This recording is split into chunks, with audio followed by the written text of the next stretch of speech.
This meeting will come to order. This is the May meeting of the Bloomington Transportation Commission. Can we please have a roll call?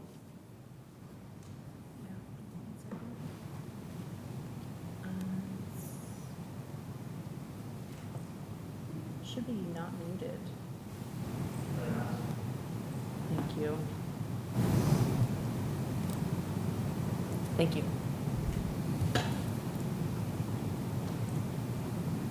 Go ahead. Okay. Kopic? Here. Stramitis? Here. Binder?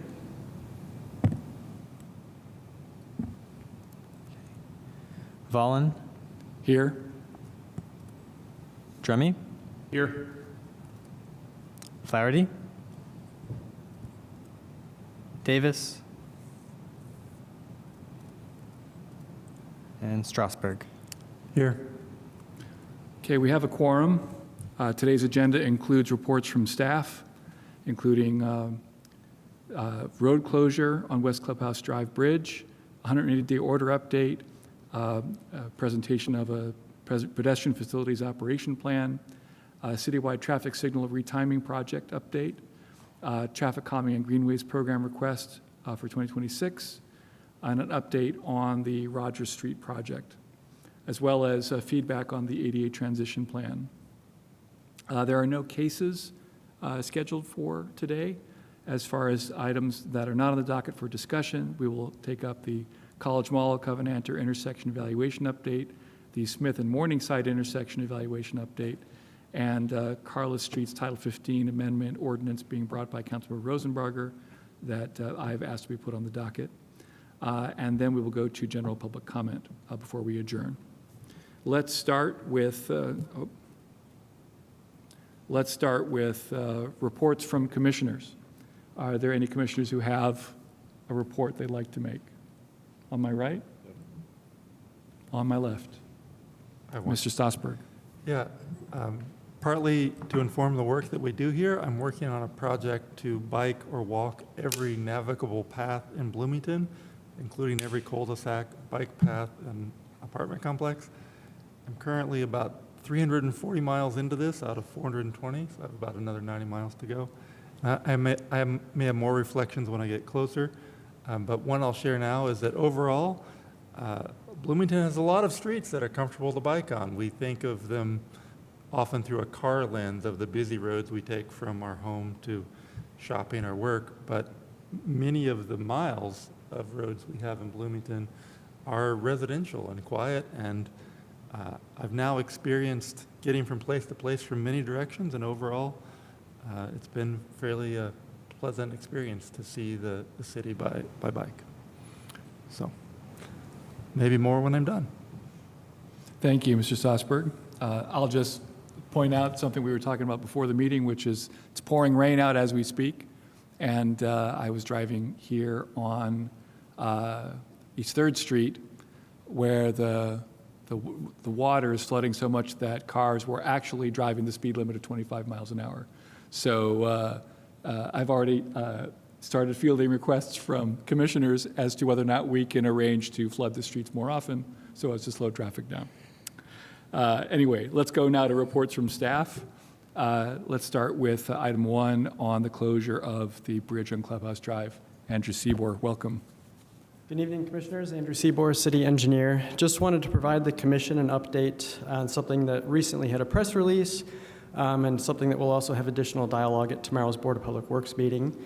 But on Friday of last week, the city closed a section of Clubhouse Drive on the approaches to a bridge near the old State Road 37 intersection in Lower Cascades. This was in response to some information that the county shared with the city after they conducted a routine inspection of the facility and determined that the structure had some deficiencies and essentially suggested a lower weight limit on the structure. The report didn't necessarily suggest the bridge or the road be closed, but based on past experience on other structures that have relatively very low weight limits, the reality is that a lot of vehicles exceed those weight limits, and so just to reduce the risk, the expected risk that some drivers would exceed that weight limit, the city closed a section of that road just to, in the spirit of public safety. Some interesting challenges with this structure are that the state law doesn't make it clear who owns the facility. It is, by definition, it is more than 20 feet in span, and so that generally takes it out of the city's responsibility.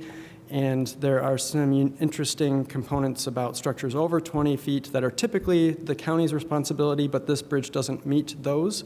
So it's sort of in this awkward place right now.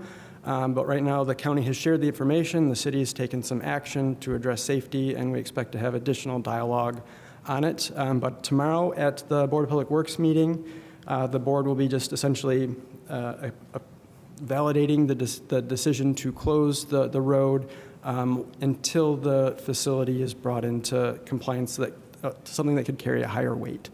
And on that, I'm happy to answer any questions. Thank you for that report. Are there questions from commissioners about this? On my left, Mr. Strasburg.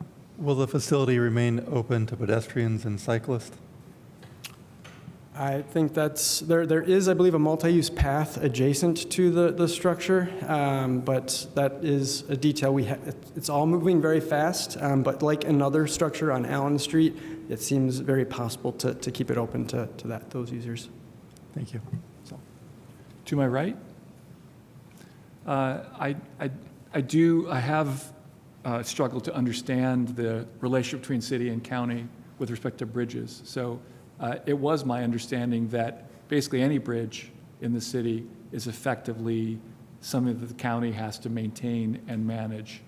But now you're saying that there's a kind of a lower limit to that. Can you explain a little bit? Yeah, I think if you go back a few years in time, generally the state law was a little more straightforward, that if a structure was greater than 20 feet in length, that was generally the county's responsibility. But in recent years, the code was updated to basically state that some reasonable things, that like if a new structure was going to be added, that the county would be coordinated with and consulted as a part of the design and construction of such a structure.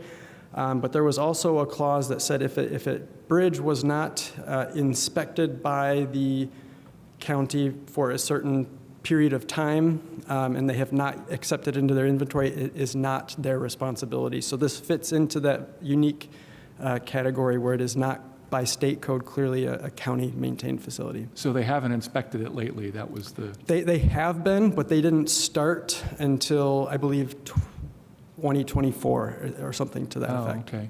That's interesting. Yeah. Just to be clear, the city can still build a bridge, add to a bridge, do what the city thinks it should, as long as they coordinate with the county, but it doesn't mean the county owns the structure. We're not going to build any covered bridges. I'm just trying to understand it. I think generally the city's not in the business of building bridges. Okay. We don't have that expertise, and most of our roads already exist, and they generally have bridges maintained and owned by the county.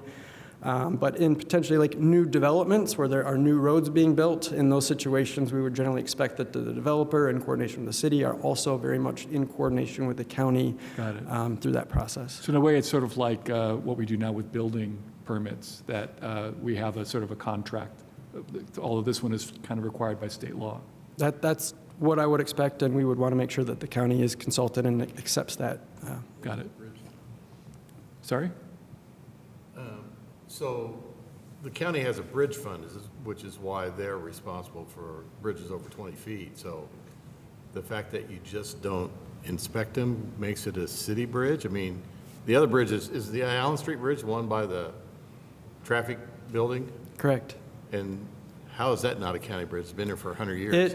The Allen Street Bridge was a bridge managed and maintained by the county. They inspected it through one of their efforts, basically said that it should have a certain weight limit. But with a storage facility nearby, there were frequent trucks exceeding that weight limit, and so decided to close it. So then the interesting thing is, if it's closed to automobile traffic, then is it a bridge or is it not a bridge at a certain point? So that is generally, I would, from my perspective, expect that it is still seen as a bridge, but it has been sitting like that for some time. Renee McGritt, eat your heart out. This is or is not a bridge. Any more questions? Thanks for the report. Let's move on now to the 180-day order update.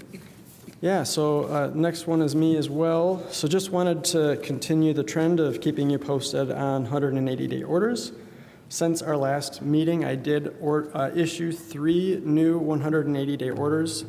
The first one, 26-01, is essentially recognizing, I think, a series of stop-controlled intersections that have been in place for years that the city accepted into our inventory a couple of years ago, and we just missed adding these to code through that process. So just bringing that into compliance with what was always the plan and has been in place.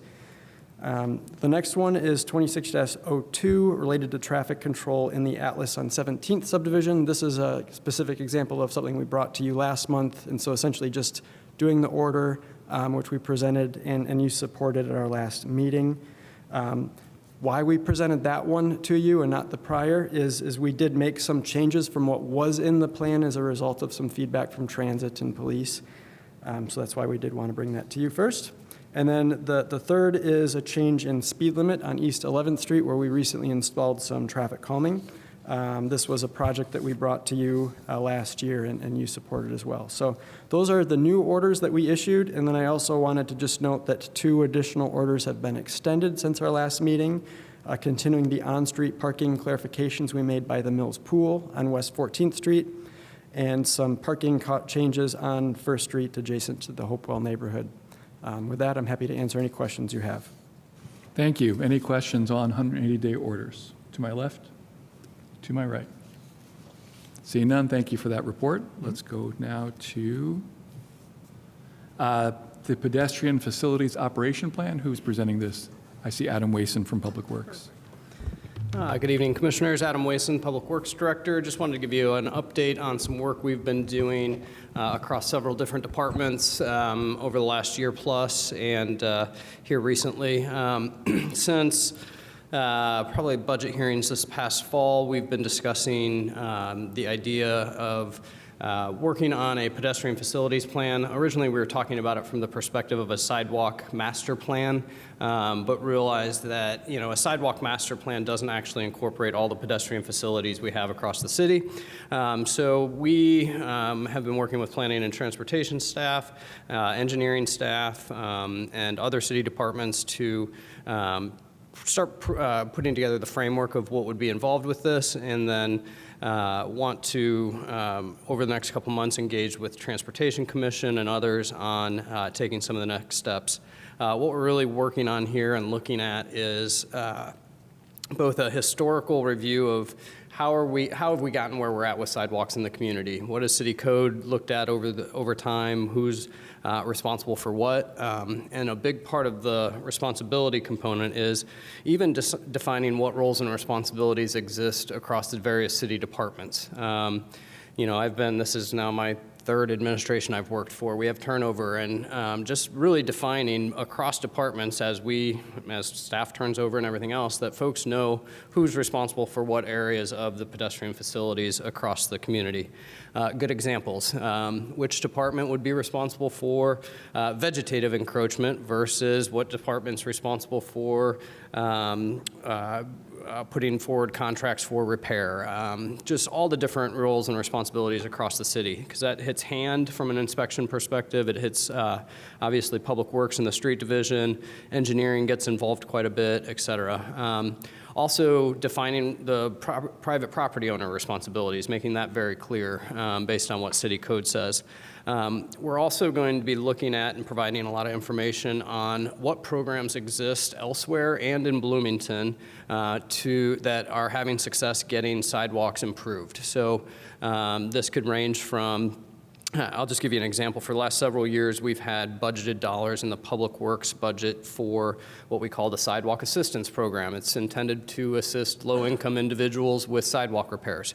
We're not super successful getting that money out the door because even though we're able to fund up to 50% and such, it is often a cost that a low-income member of the community can't even absorb at a 50% rate. So looking at what programs exist elsewhere to help our residents make sidewalk repairs that are their responsibilities. Looking at, beyond that, looking at our maintenance and operations program. Councilmember Flaherty and some of the council members last week had a deliberation session about snow control when it comes to pedestrian and bicycle infrastructure across the community. This would dovetail right into that, help define the roles and responsibilities, look at how we prioritize where we make those efforts. This last winter with that major snowfall provided a great example of we can't clear everything, but what should we focus on as far as high priority networks to get folks where they need to be. Long story short of it is we've been working internally a lot on this, and now we're going to be coming to the stage where we start putting out information on what we've collected, get it to the Transportation Commission in a more formal way, see where the Transportation Commission members want to be more involved or less involved. So that was just the brief update. Happy to answer any questions you have and see if I can't answer them. Thanks for that presentation. Are there any questions from commissioners? To my right? To my left? Mr. Drumming. In terms of sidewalks, how long, if we put in a new sidewalk, how long do we expect that it will last? Sidewalks, a properly installed sidewalk that doesn't have street trees that are going to possibly, impact it within 5 or 10 years. Sidewalks, good concrete work should be 20 to 30 year minimum. Always dependent upon the quality of the concrete, other things like that. But yeah, at least a 20-year investment, I would think. And that leads me to my next question. I have some experience with street trees. I know more about street trees than I'd like to know. But is there a way? I swear to tell the truth, the whole truth. Is there a way to have street trees and have nice sidewalks? Yeah, so that's a big part of this too. Is that we'll look at is how does the Unified Development Ordinance impact the sidewalk network? Well, we require street trees for all the right reasons.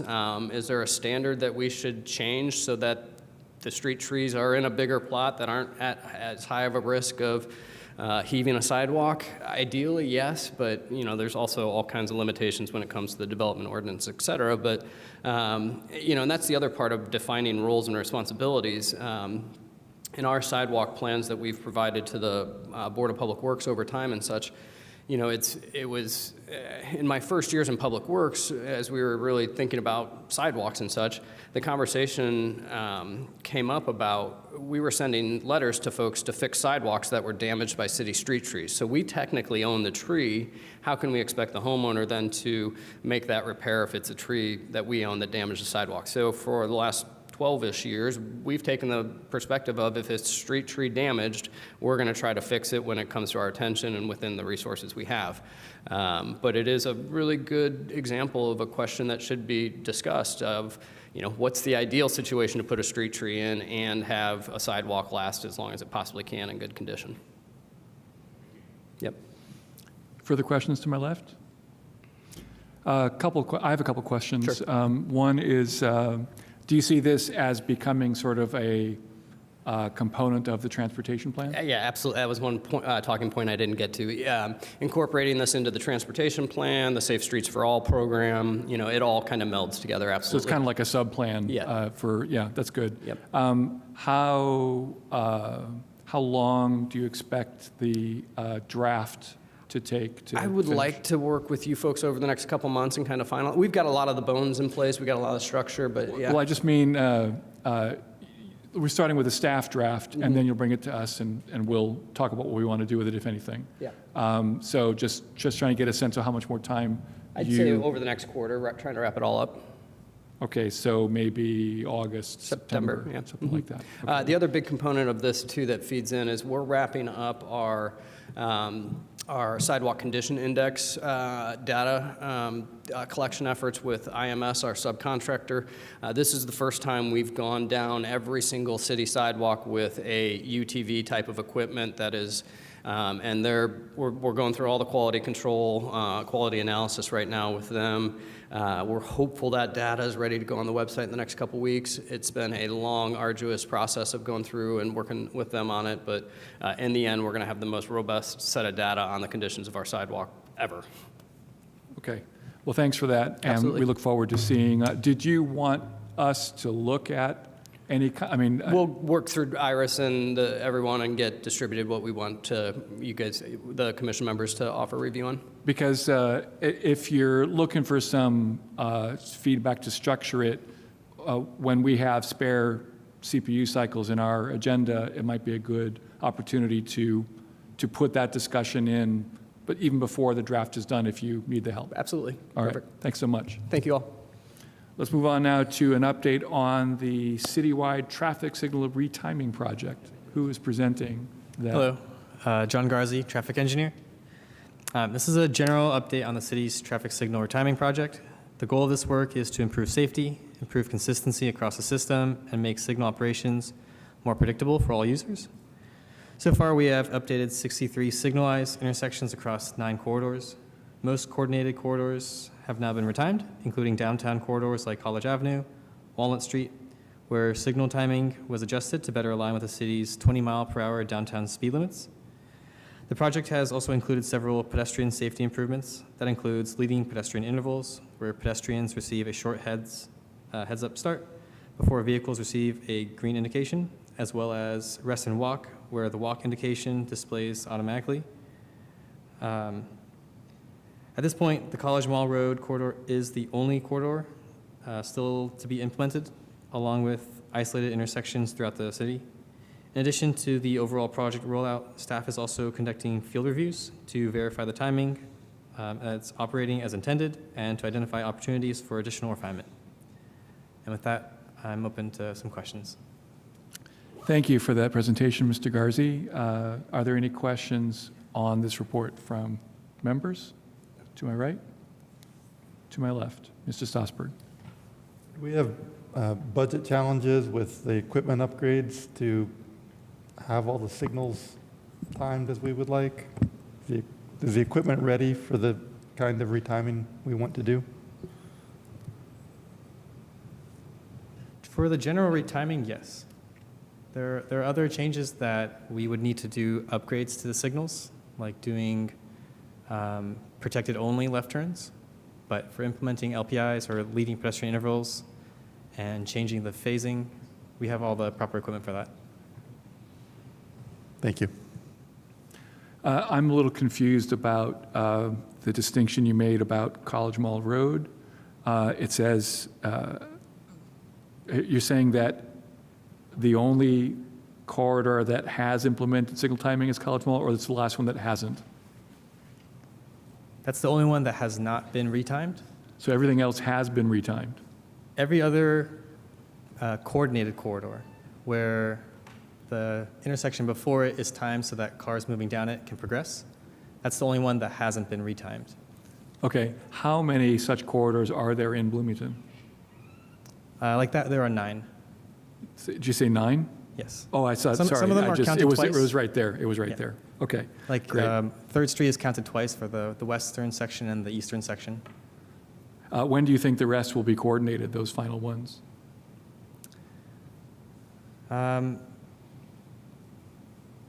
It's hard to say exactly when we'll do College Mall. We've done some changes, but we're observing them just to see how they turn out. I'd say maybe in like next month or 2. Okay, so it's Yeah, ongoing. pretty Okay.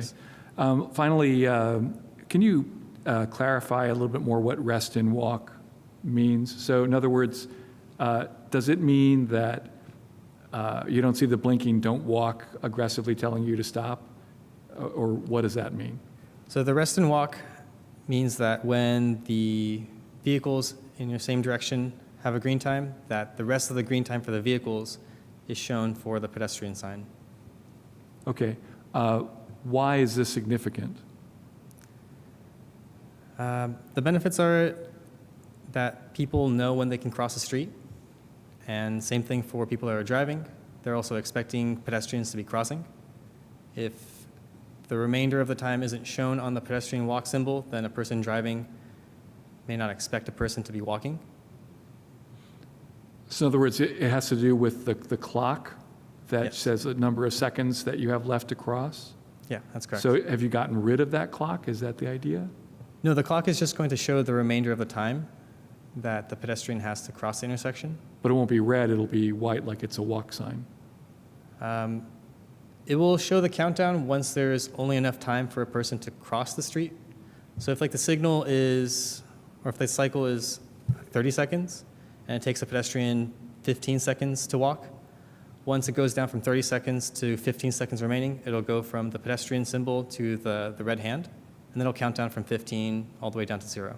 So before, what was the typical way Before, it would was only set up? show the pedestrian symbol for possibly half the time.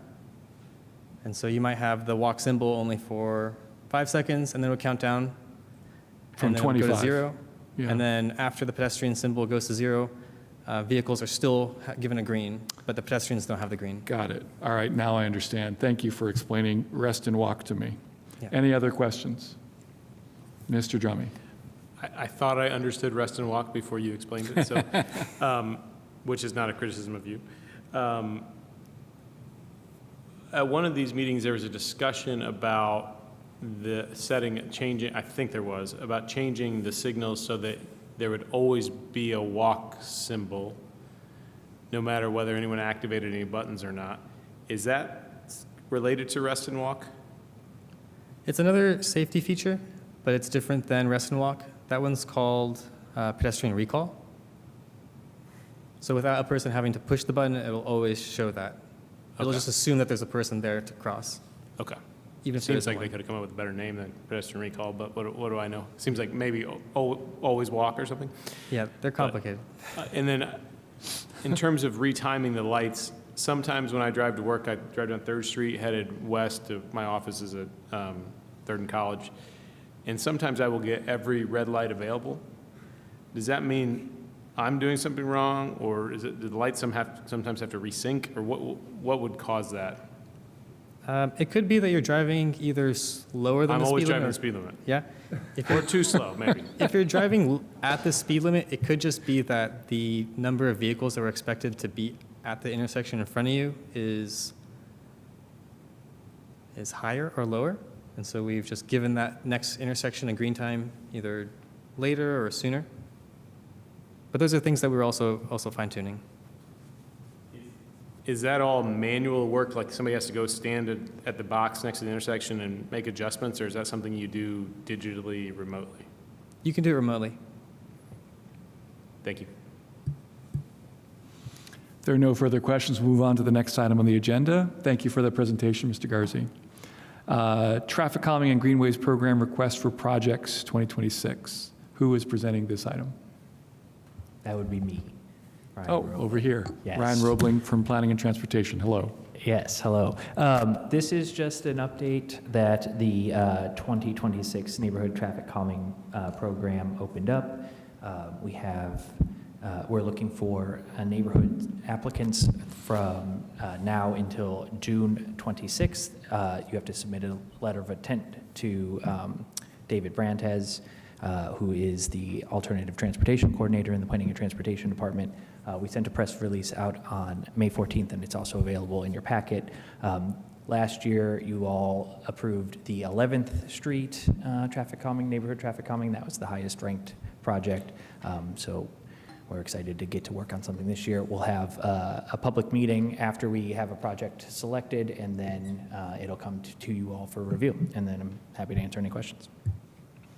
Thanks for the presentation. Any questions about traffic calming, about the traffic calming program? To my left? To my right? Is this a program that individuals do or that neighborhoods do? Like how Who should think about doing this? An individual can start it. A neighborhood will, you do need your neighbors' signatures, a handful of them during your letter of intent, but we can help you with that. You can ask any questions to David Brantes or Hank Duncan, who's also familiar with the project. But we'll get you as far as we can, but you will need to talk to some of your neighbors. And once again, the deadline for people to apply for this year's program is June 5th? 26th, June 26th. So what is the letter of intent deadline, Friday, June 5th by 5 p.m. in this notice here? That's the pre-application meeting deadline, June 26th. Yes, there's a pre-application meeting, which you can have with David, but you don't have to have that this year. Historically, you did. This year, we're going to try to do, we found those to be less useful. So if you would like to get an early meeting, you're welcome to do that still. But really, you would just need the letter of intent, and then we'll reach out to you. Okay, well, again, as from the plain reading of this document, it says the deadline for letters of intent is Friday, June 5th. Is that? I don't know, right it's there. June 26th, so I don't know, hold on. That's the next deadline for the pre-application meeting. I'm glad I asked.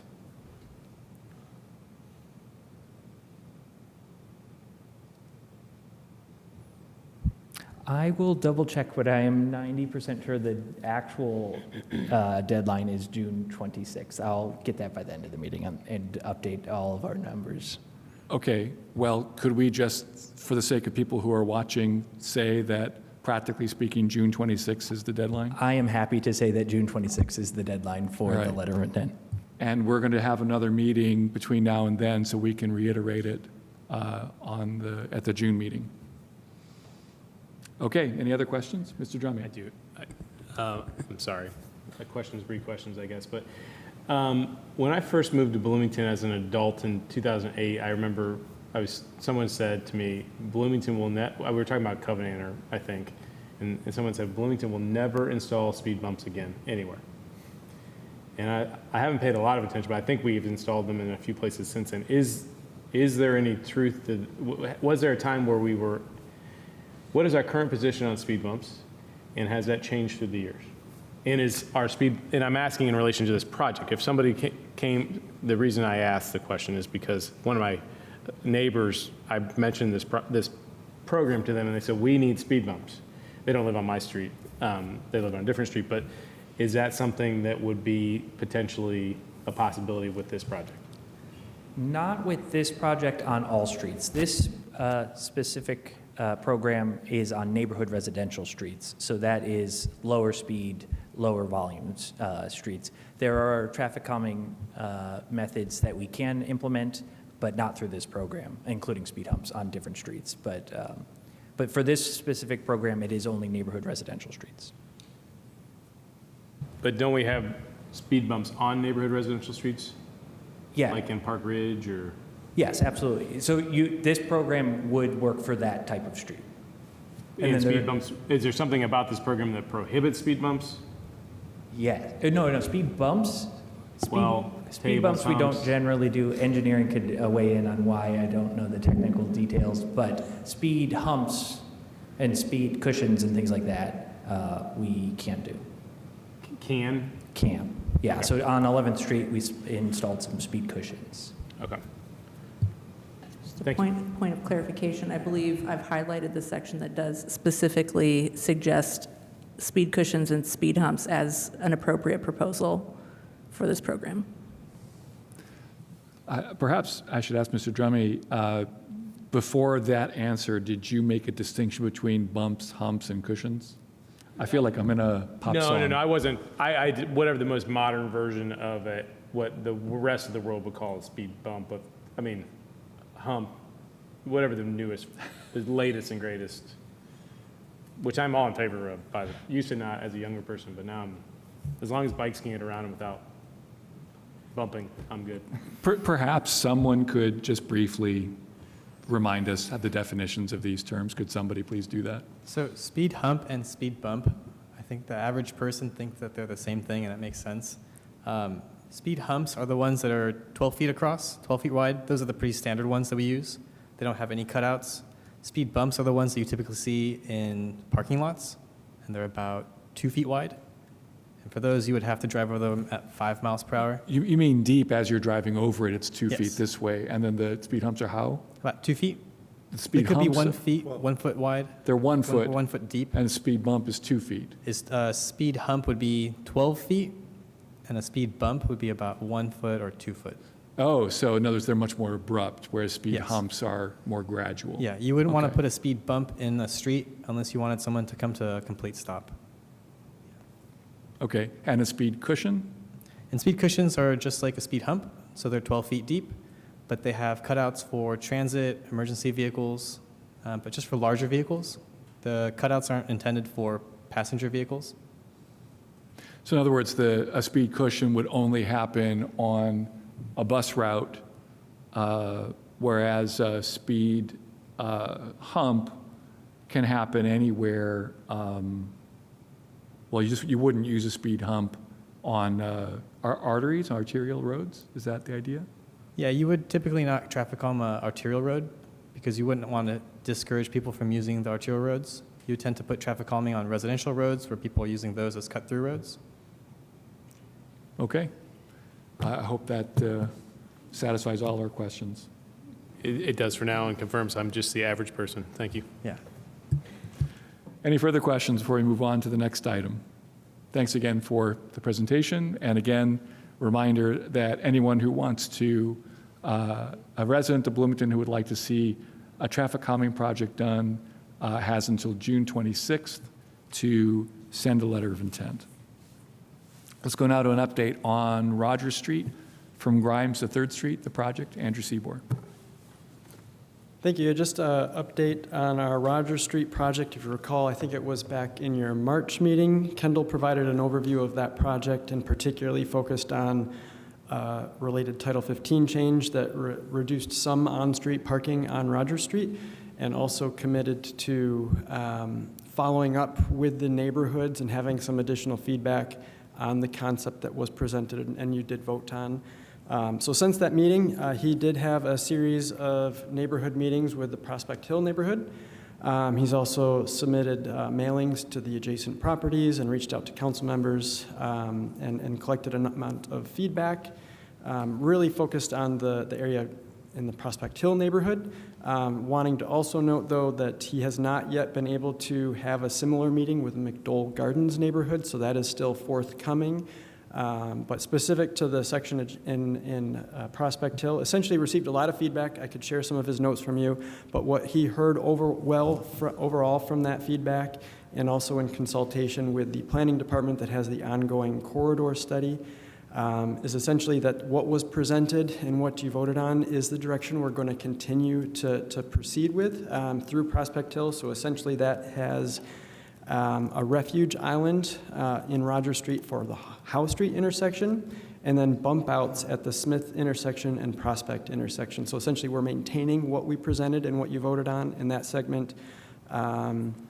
And we are expecting to continue to do that for the McDole Gardens, where we had removed parking to do bike lanes, but we just want to still note we are still meeting with that neighborhood.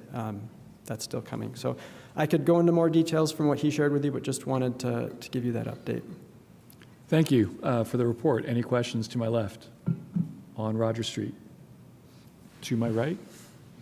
My only question would be when do you think the project will be complete? I think by the end of this construction season, it will be complete. This construction summer will be very busy, and work will be starting here soon. I think generally on the Grimes corridor, but this is a very large project that includes, it was bid out as one, it's Kirkwood, Rogers, Grimes, and Patterson. And so it's a big project, and so work will start soon and will be done this construction season. I mean, I'm just asking because I'm anticipating this item on the agenda in the future, so I just want to know how much more to expect. Sure. I think this item, I think the main thing we would come back to you is likely in after we meet with McDole Gardens, in case just provide a findings from that, as we said we would. Because just the timing of this project, ideally we would have done that before we brought the project to you. But when we received funding that we weren't expecting in the timeline that we did, that's why we're in this. Great, thank you so much. Let's go now to feedback on the ADA transition plan. Who is presenting this? I believe I can present. This is a very short note on behalf of Michael Shermis, who came and presented a draft of the ADA transition plan. He just wanted to provide a reminder that the deadline for receiving feedback is May 22nd. That's coming up in a few days. And he just wanted to genuinely encourage everyone to participate, take a look at it. I've provided a hyperlink to the press release specific to this, and I would encourage people interested in providing feedback to utilize the press release as far as a best path for following up with the team. So, thank And you. just to be clear, the ADA transition plan is a document the city's creating that identifies accessibility barriers in city facilities, programs, services, and activities, and outlines steps to address them. Is this the first such plan we've done? I don't believe so. Okay, so this is the latest draft, perhaps, or a I new version? believe this is an update. If other staff want to chime in. Andrew Seabour, city engineer. This is, I think the current basically plan has been every 2 years it's updated. So this is, it's been 2 years, but it's been on that cycle for a number of years.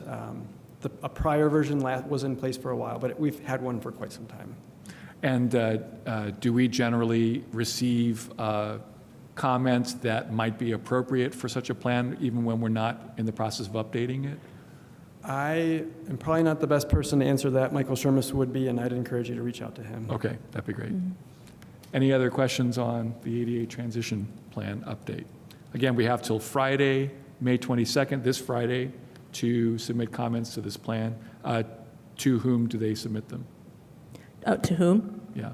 The Where? press release indicates that they should be,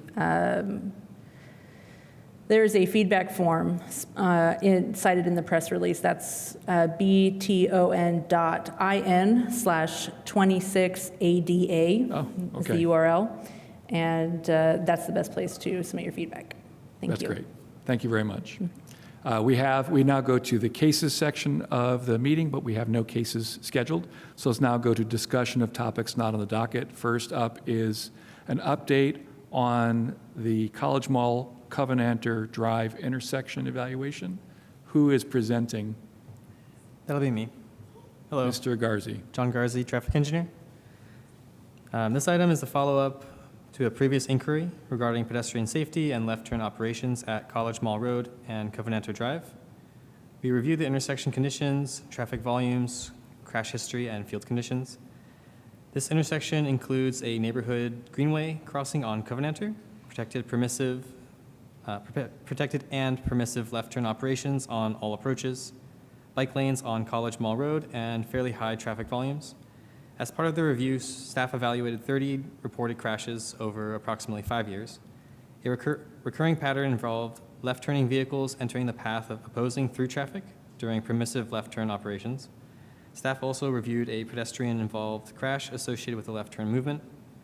Based on the review, we intend to move forward with several low-cost near-term improvements, including left-turn yield on green signage, adding signage for the existing eastbound no turn on red restriction, and refreshing faded pavement markings.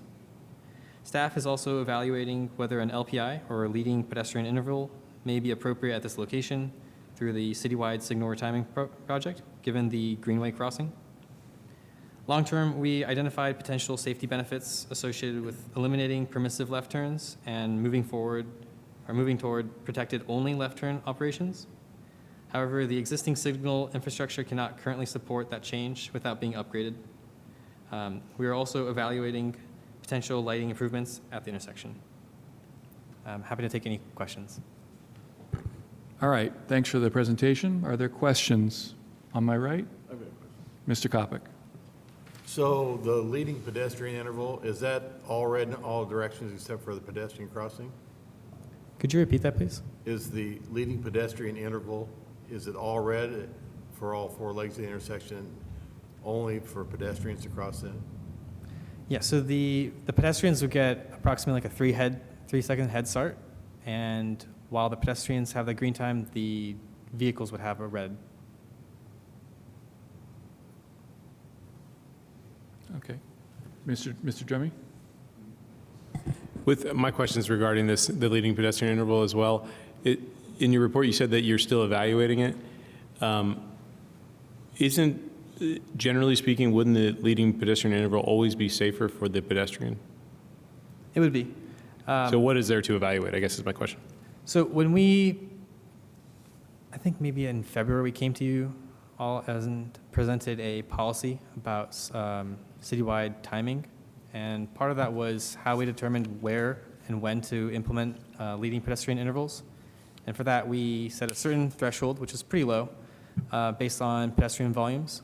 And the Covenanter College Mall area didn't meet that threshold, and so we didn't add any LPIs. But since it is a greenway, we are considering adding that, just based on the context. Mr. Strasburg?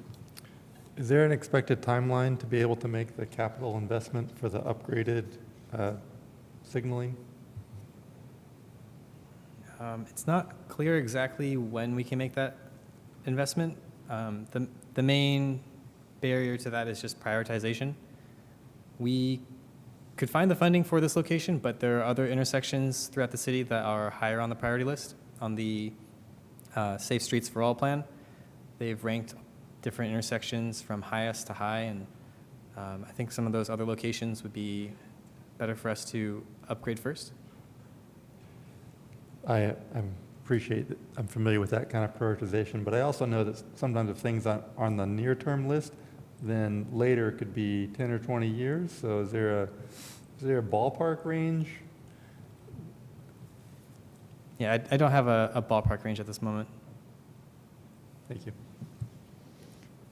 Let me go first. Mr. Garzi, so the reason that this is getting the attention it's getting is because it's not just a normal intersection, it has a greenway running through it. Is that the idea? That's why it's getting this extra attention? The extra attention that it's getting is because there was a collision with a pedestrian crossing and a left-turning vehicle hitting them. And I believe last year it came to the commission and you had made an inquiry for us to look into this intersection and see how we can improve it. And so we're coming back just to show you our findings. How quickly we forget. Sorry. I do have trouble tracking projects from meeting to meeting, but secondly, so just to get a clarification of what you said to Mr. Drummy, I didn't quite follow the thing about leading pedestrian intervals. Why aren't they just de rigueur? And why do we need to, why don't we, I didn't understand the answer to that question, I'm afraid. So your question is, why don't we just do leading pedestrian intervals at all locations? As a matter of course, yeah. I don't think we really have a reason for not doing it. We just set certain guidelines for when we would do it, and we made the qualifications for that fairly low. We can always change that, and so like right now we're reconsidering applying the LPI at this location, so it's not that we couldn't. We just had a policy and said when an intersection meets this threshold, we'll do an LPI. Okay, we'll go a second round of questions. Mr. Kopic. Just for clarification, so who does the signal timing adjustments? Is that done by you guys or a consultant or? Right now, the citywide retiming is done by a consultant, but we're able to make those changes ourselves as well. And then how are the changes actually made? I mean, is it, can you do them on, say, a laptop or something, take them out, download them to the intersection? Is that how it works these days? Yeah, basically. We can go to the intersection, we can change the timing, and we can then upload it to the controller. Okay, thanks. Mr. Strasburg. Yeah, to clarify, the leading pedestrian intervals, you're balancing throughput of traffic because this does slow down the cars a little bit with pedestrian safety. So at some threshold, you have a lot of pedestrian volume. Clearly, it's helpful. And at some other threshold where it's a very low pedestrian volume, it makes more sense to maybe prioritize the throughput of cars. That's what you're balancing? That's correct. That's good, thanks. Mr. Drumming? This question may be, it's a little bit off topic, but I've noticed at this intersection, and I'm looking the other direction, so heading eastbound, this happens to not be, there is no, as far as I know, that you can turn right on red there. Is there a reason, is there a reason this intersection does not prohibit a right on red? I'm not aware why it doesn't prohibit it. It may just be that we don't have a sign at that location. But my understanding is that this intersection is coded to have no right on red. Okay. Okay. The last time I thought about this intersection, it was several years ago, and it was about the idea that it was a prime location for a greenway with a more elaborate infrastructure, perhaps even a protected bike lane at some point. Are those, what is the status of Covenanter as a, I mean, it's a greenway now, right? Is it going to be, are there plans to upgrade it infrastructure-wise to make it a more, Covenanter has some, even beyond this intersection, has some pretty wide lanes, and where are we going with that as a greenway?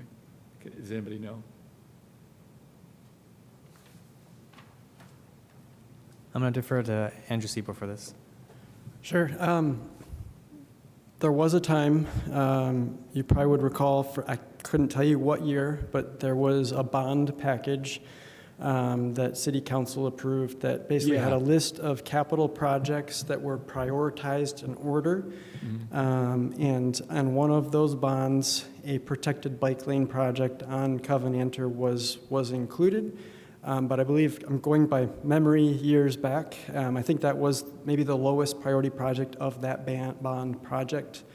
And essentially, there was not sufficient funding to move that project forward, certainly to a construction stage. And since that time, additional plans have been adopted that kind of reframed how we prioritize project from a SS4A type perspective. So now you've nailed it. That's what I want to know is, tell me how the plans have changed since that bond was proposed, and what can we look forward to, but SS4A related. I think I'm just going by whim and what's in my head here. In the dark here, yeah. But I think, in short, we are now prioritizing corridors based on what is seen as highest or high priority, and I am just guessing that Covenanter in that stretch that a protected bike lane was identified on is not one of those higher priorities, and so has been deprioritized compared relative to other projects like 10th Street or something like that that has kind of been bumped up since that time. Very good. Thank you for helping me rescue that memory. I appreciate it. Further questions on the intersection of College Mall and Covenanter? To my right, to my left. Mr. Seymour. I know, I just wanted to note, we did put this item on discussion in case there was maybe comments from I think maybe members of the public that might be interested. So we're getting to that. I just wanted to check with further questions before we go to the public. So again, this is a discussion of topics that are not otherwise on the docket as a case. If there is, but we would like to take public comment on it. If there's any member of the public who would like to comment on the intersection of College Mall and Covenanter, please come to the podium, state your name, you'll have 3 minutes. If you're online, please raise your hand in Zoom, and you'll be called in due order. My name is Laura Gao. I live on Fair Oaks Lane. I'm a neighbor of that intersection. I was struck on December 17th, 2025, at that 24 at that intersection, and was wounded, and the man who ran into me with his pickup truck was not cited for a moving violation. And I came and I brought this in. I thought, what can I do to make this a better situation? I can take it to the Traffic Commission to improve the safety, and I can try to get the record straight with the police. Is there a representative of the police here today, or is a police person listening online? I don't know. They were not explicitly invited, but I don't know. I thank the Traffic Commission for looking into this and for making a plan for the future. I am very glad to hear that stationary signs saying to obey the left turn to cede the right-of-way is going in, and I hope a leading pedestrian interval will be installed at that intersection. The rest of what I have that I would say that probably doesn't pertain to what your work is regarding the police, because you have a safe street policy, and you can make the safest streets possible, make the best speed limits, put your infrastructure in place, but if the police don't enforce the law, that's my beef. And I have some things I could say to that, but I don't know that this is the best place if there's no police representation here. It's not inappropriate. I would encourage you to continue. All right, it's going to take me about 3 minutes to read it. The chief of police said, when we talked about this intersection in November of last year, do you think that giving that driver a ticket would make a better driver of him? And I would say that the answer is yes. You can, as I said, if you have all the work done by this group, but the police don't enforce the rules of the community, it's like playing a board game without rules, but with much graver consequences.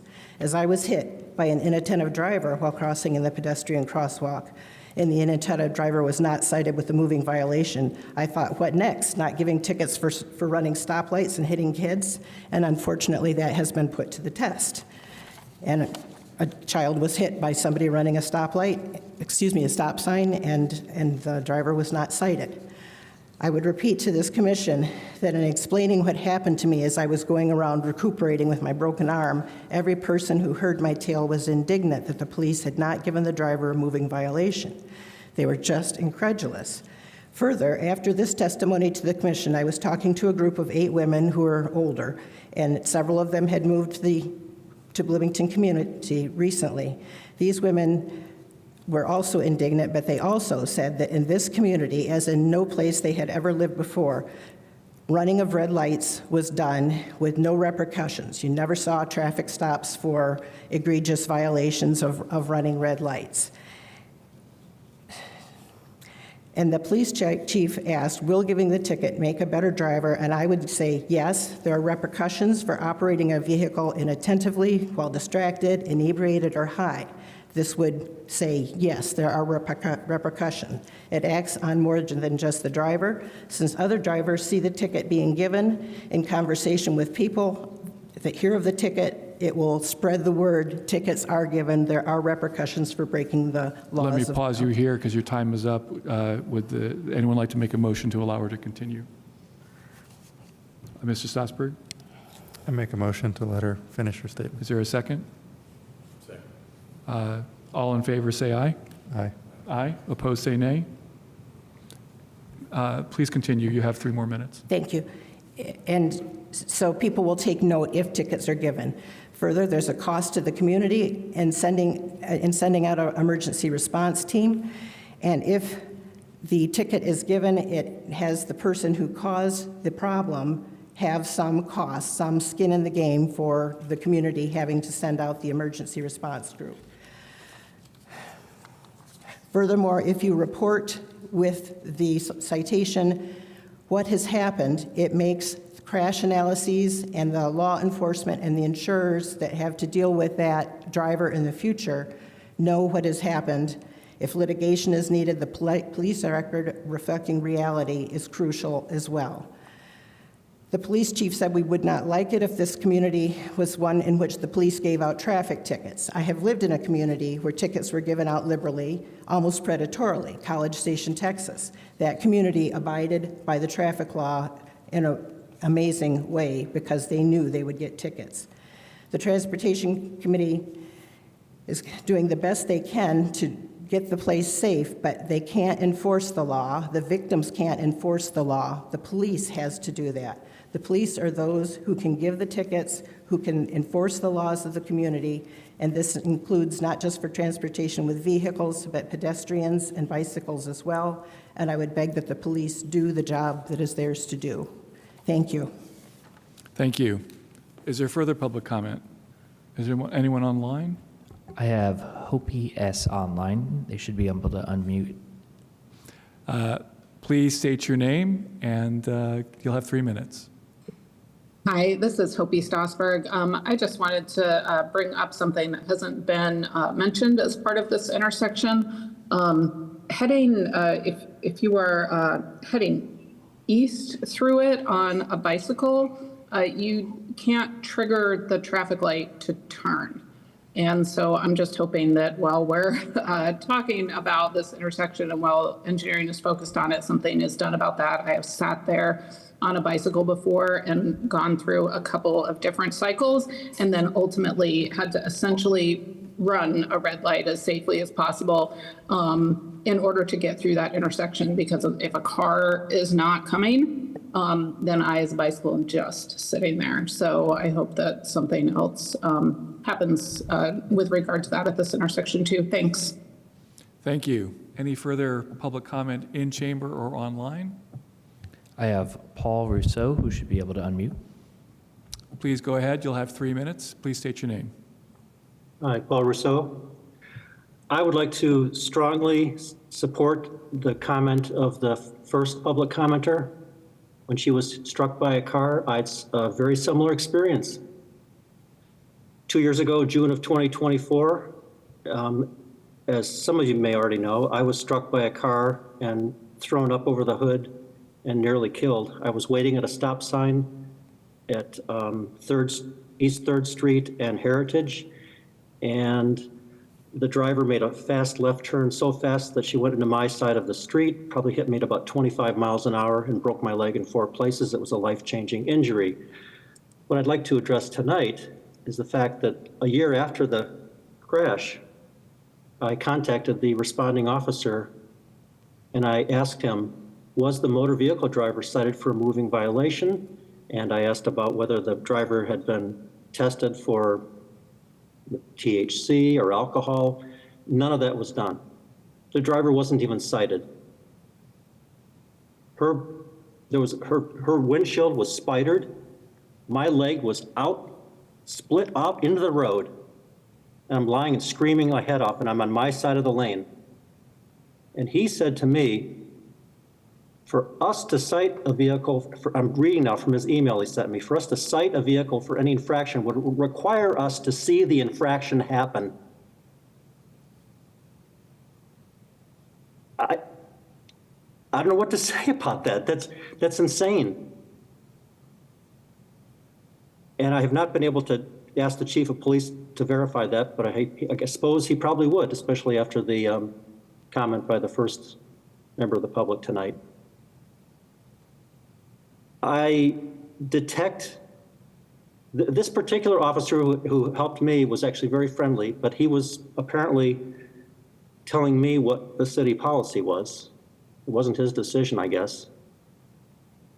I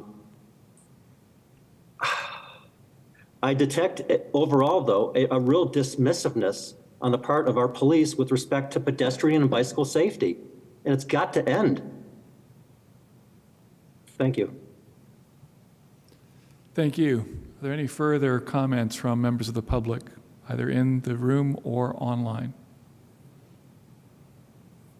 Going twice? All right, let's come back to second round questions from commissioners. Any second round questions, follow-ups? Mr. Stossberg. Thank you all for your public testimony. I've also been hit by a car while riding my bike, and it's not something I care to repeat. I recall that after this case came before us last time, we passed 2 resolutions. One was about the physical facility of the intersection.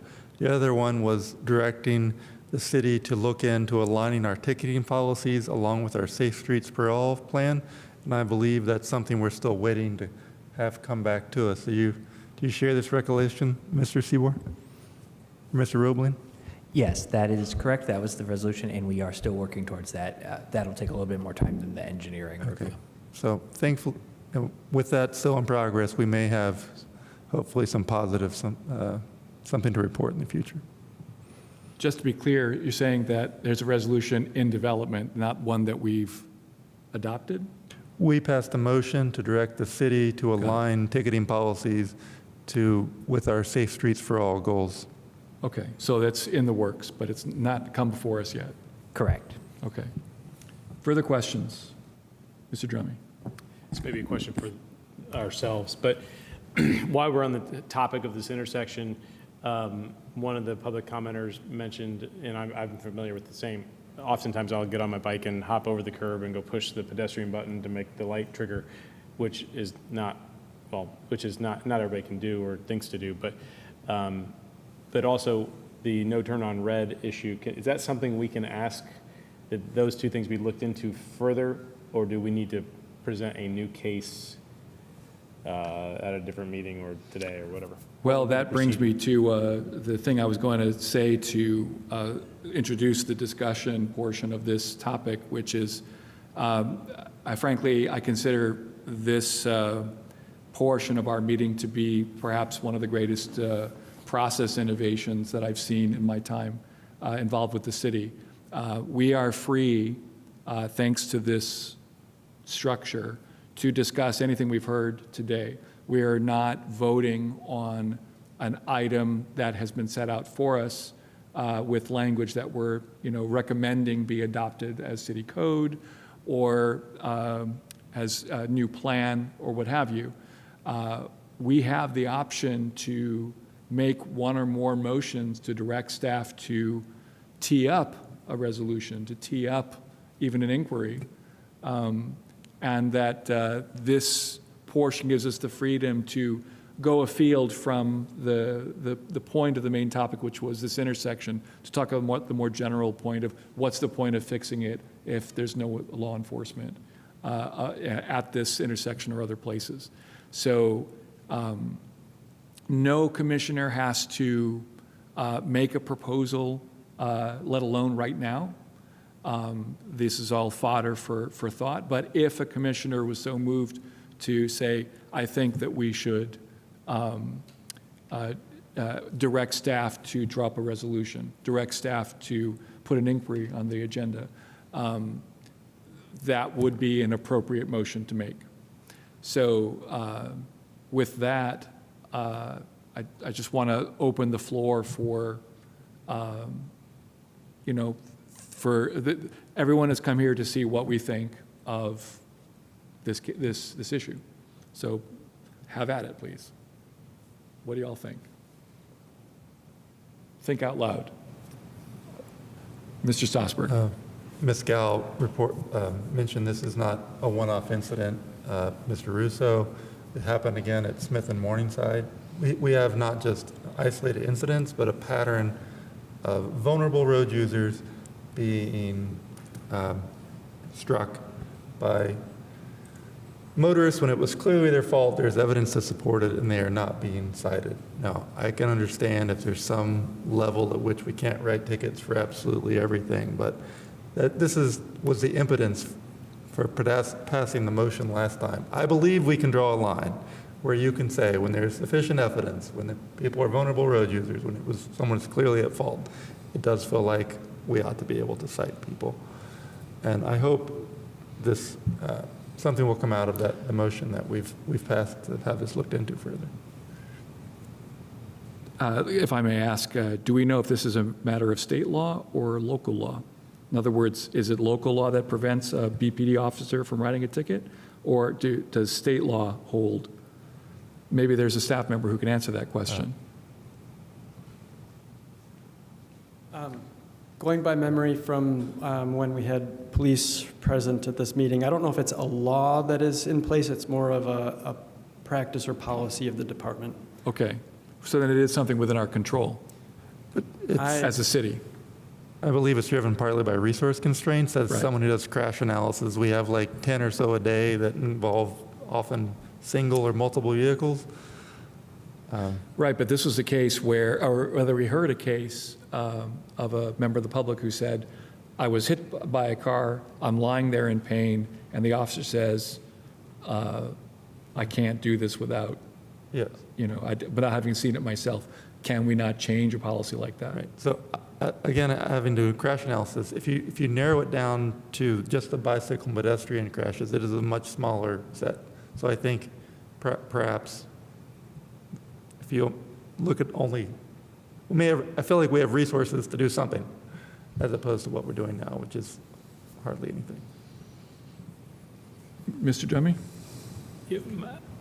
My observation, like I've shared before, it's not just Bloomington specific. I don't see many police officers issuing citations for crashes. Hardly. It's a rare exception to the rule.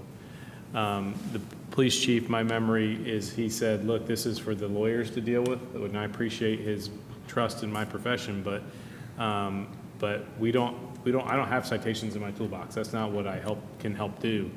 So I don't think there's a I mean, I assume it violates the transportation or traffic code to run into somebody with your car.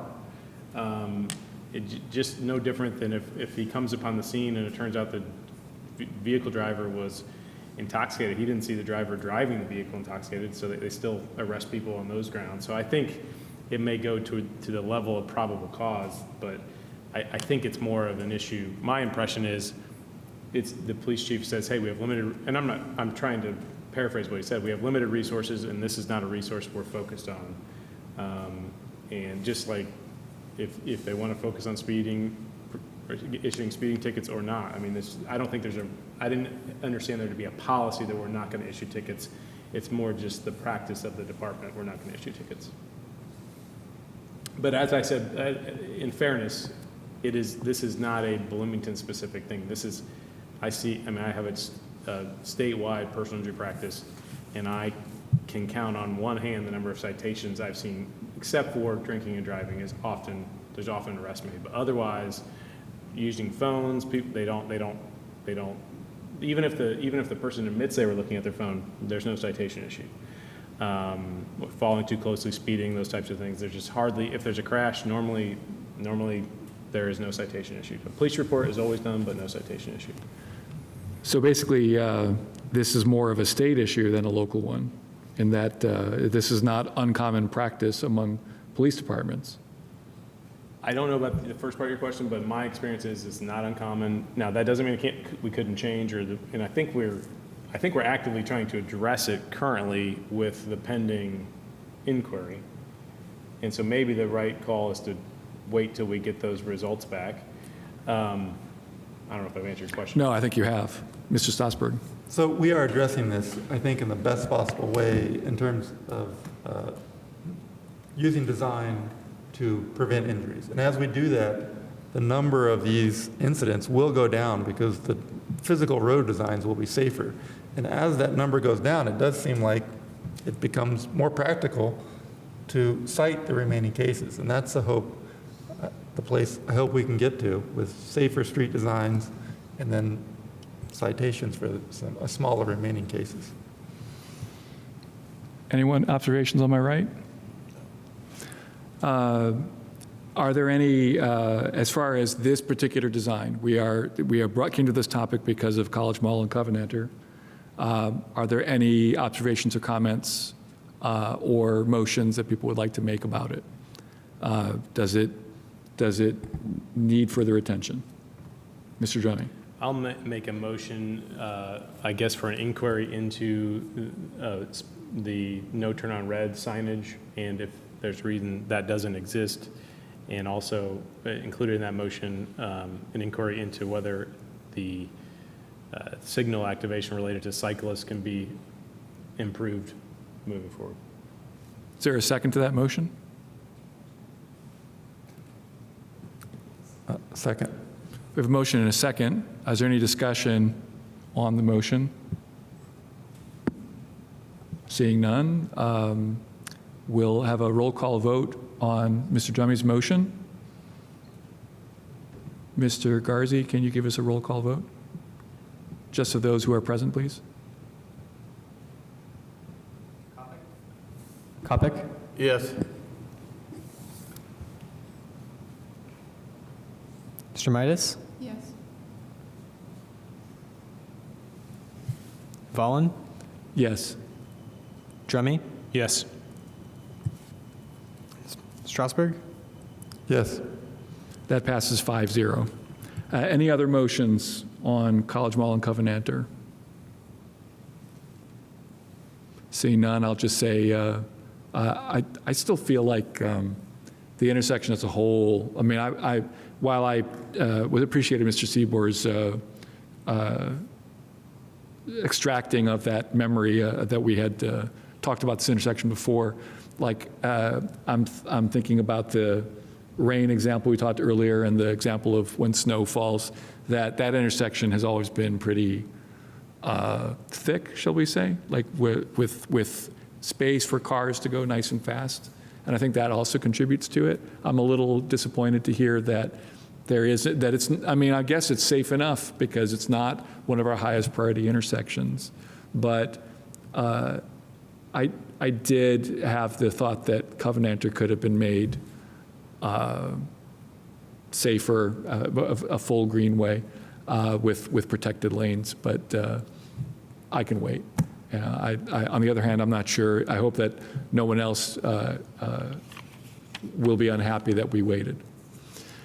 With that, let's conclude this item and go now to the second intersection evaluation update of the day, the corner of Smith and Morningside. Who is presenting this update? That will also be me. All right, Hello again. Mr. Garzi, please go ahead.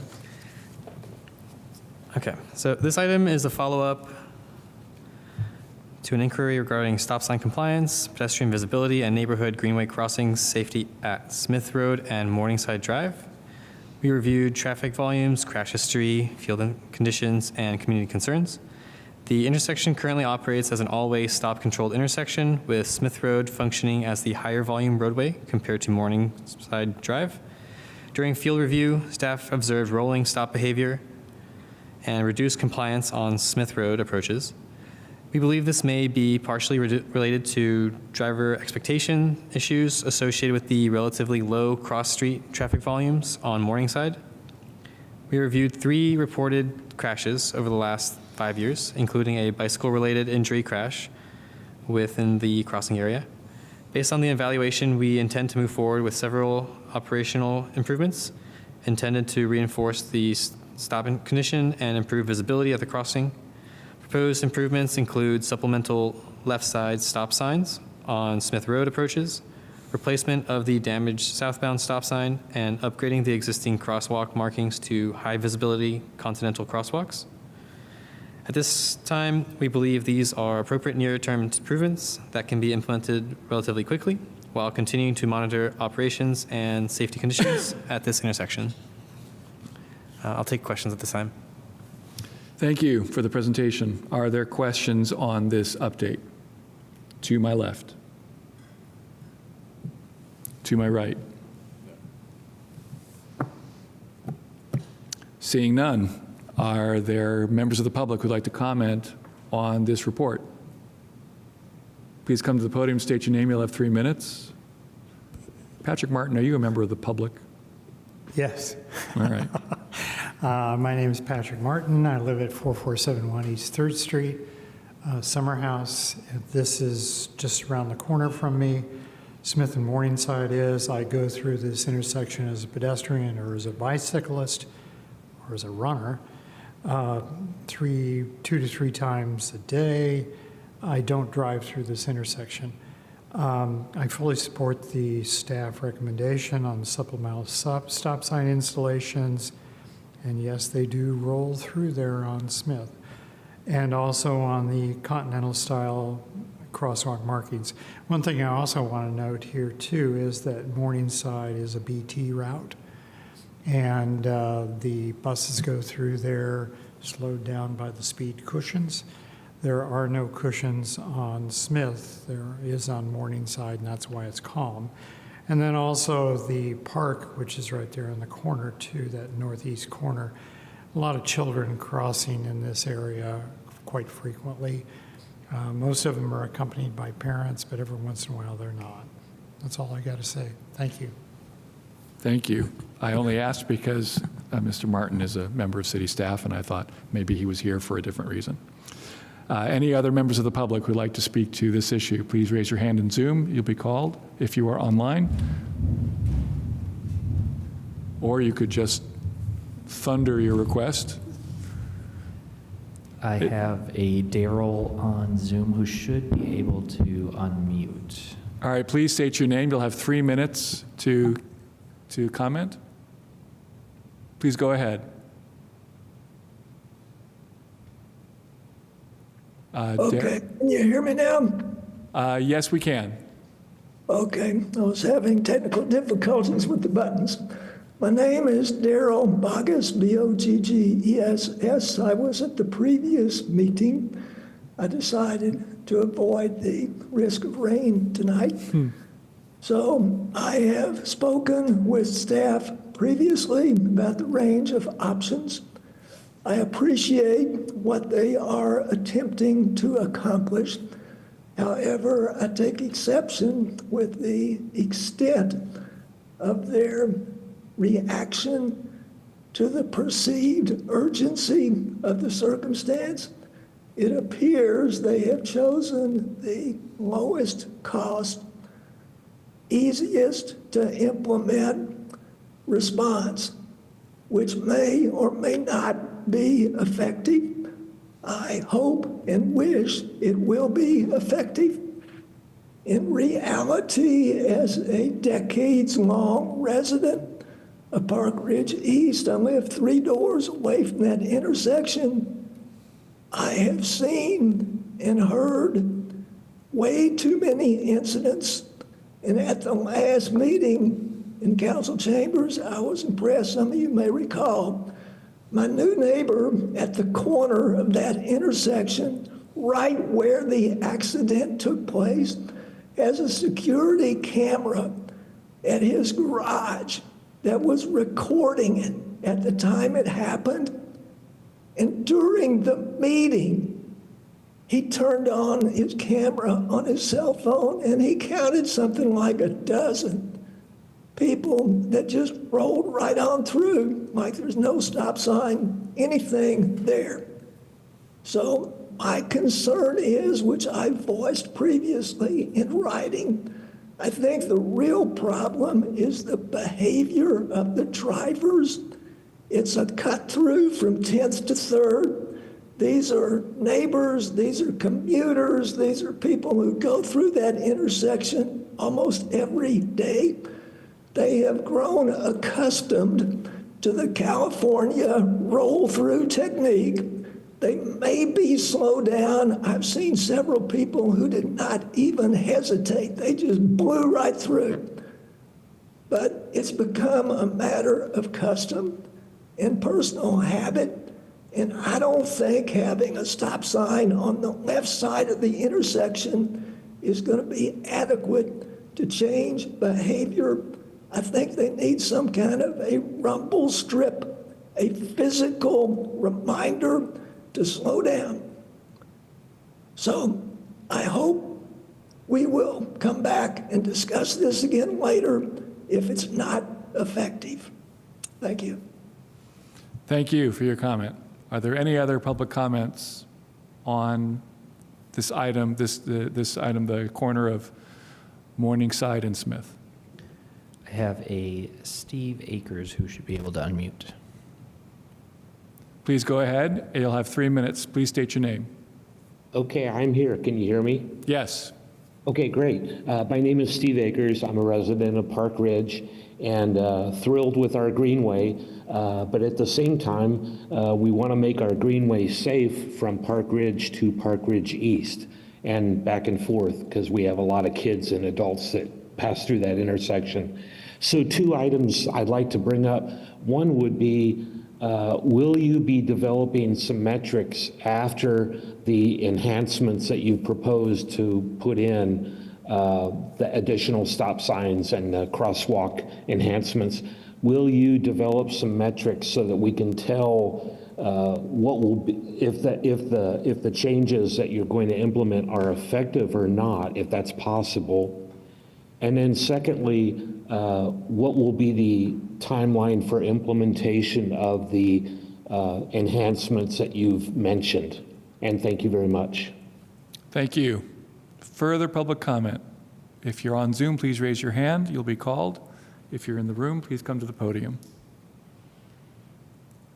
Second call for public comments. All right, coming back to, thank you for the public comment. Let's come back now to, Wait, I'm so sorry. There was a late one. It was all right. just as Not too late. That was my fault. let's hear him. Please state your name. You'll have 3 minutes. Hi, my name is Brianna Alexander, and I was also at the last meeting. I am the mother of the little girl who was hit riding her bike at that intersection. And I just wanted to echo the responses from the 2 other people who spoke and get some clarity around, is it the responsibility of interested parties to bring this topic up after the changes are implemented and we're not seeing change in behavior of the drivers?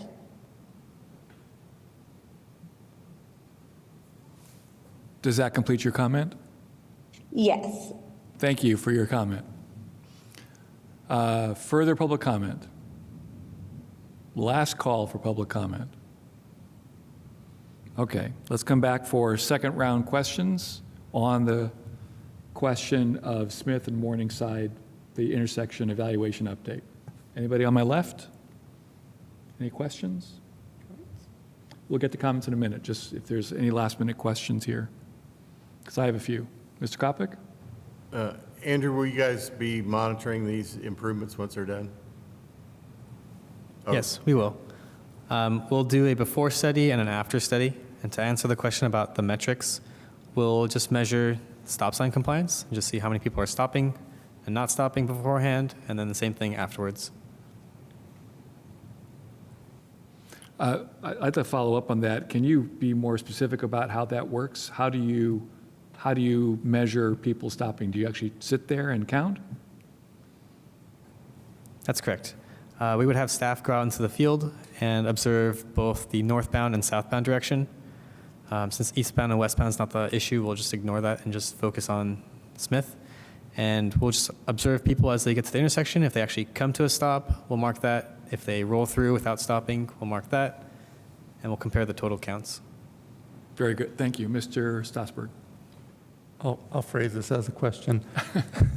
Our neighborhood greenway program does a great job with delivering a certain level of service for the roads. We use a range of traffic calming metrics. We choose streets that are low volume. If you're on this network, you have a good guarantee that you're going to have a fairly safe route. Intersections produce a particular challenge because of their nature. Do we have a particular way that we try to guarantee a level of service as greenways pass through intersections as we do for the rest of the facilities? And if not, given a pattern of crashes where greenways, which we're trying to advertise as a safe network, pass through intersections, should we have some kind of level of service that we try to guarantee for these greenways in intersections? That's a good question. Can any staff member address it? So your question is, how do we guarantee that there's a certain level of service for people on the corridor? I know that we can't necessarily, but there's a kind of a disconnect. The rest of the facilities are traffic calmed. I ride a lot of them, and they're just consistently a safe, comfortable environment. And it's a kind of a promise that we're making to the users of the network. This is a safe route. The intersections are also a part of the network. How can we provide that same kind of promise or level of service as these routes traverse intersections?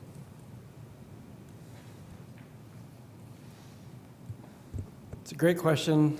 It's a hard one to answer.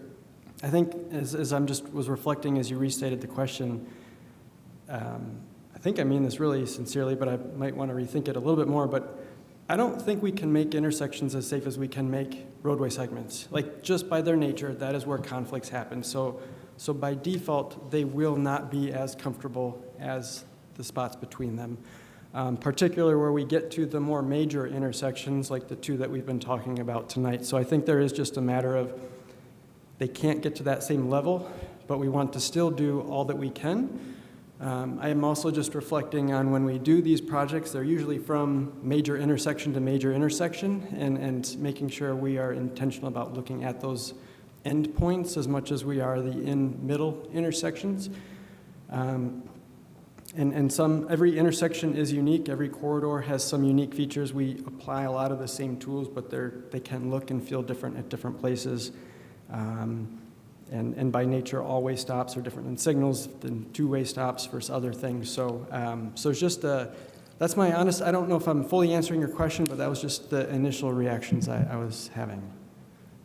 I understand it's a hard problem. I noticed this on the Hawthorne Greenway. I was heading north, and it was like crossing neighborhood street, neighborhood street, neighborhood street. Suddenly I got to Atwater, and it was a much more dangerous intersection, but as I approached it, it felt the same. So maybe there's some things we can do to alert the cyclists or the road users, hey, you're coming to a higher risk intersection, whether it's some colors or something, so that in addition, whatever we do for the road users to slow down, I think as cyclists we learn ourselves and to teach our children to be defensive, because the drivers aren't always going to stop, and we have to be prepared for that.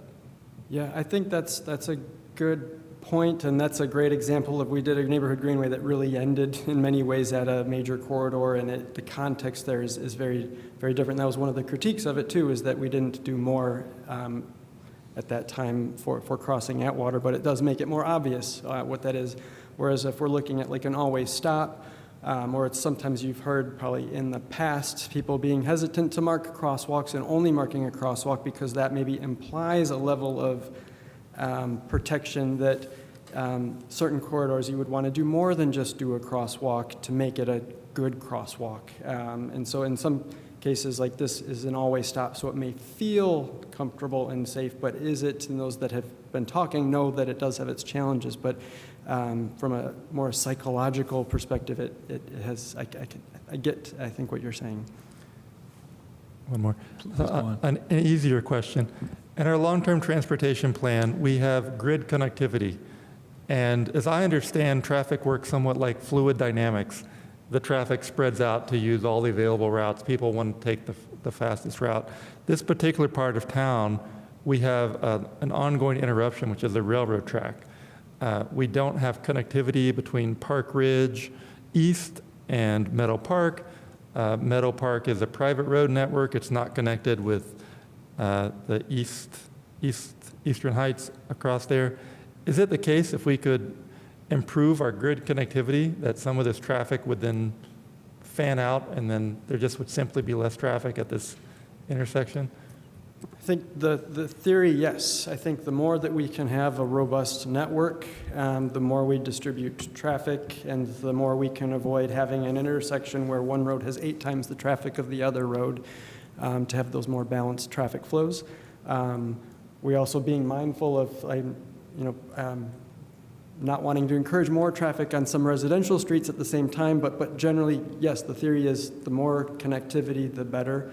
And then we can have those, it does make things easier. Yeah, but those are not easy fixes. Yeah, thank you. Yeah. Questions to my right? I wanted to ask about this solution. This is sort of a minimal, or like is it, I don't know how to phrase it. I look at this intersection and I see another fat intersection. This is lots of room for cars to go quickly. I've seen streets necked down for pedestrians in more central parts of town. And I recognize that installing curbs and bump outs and the like are expensive. Does staff see that as a second step if this solution isn't adequate?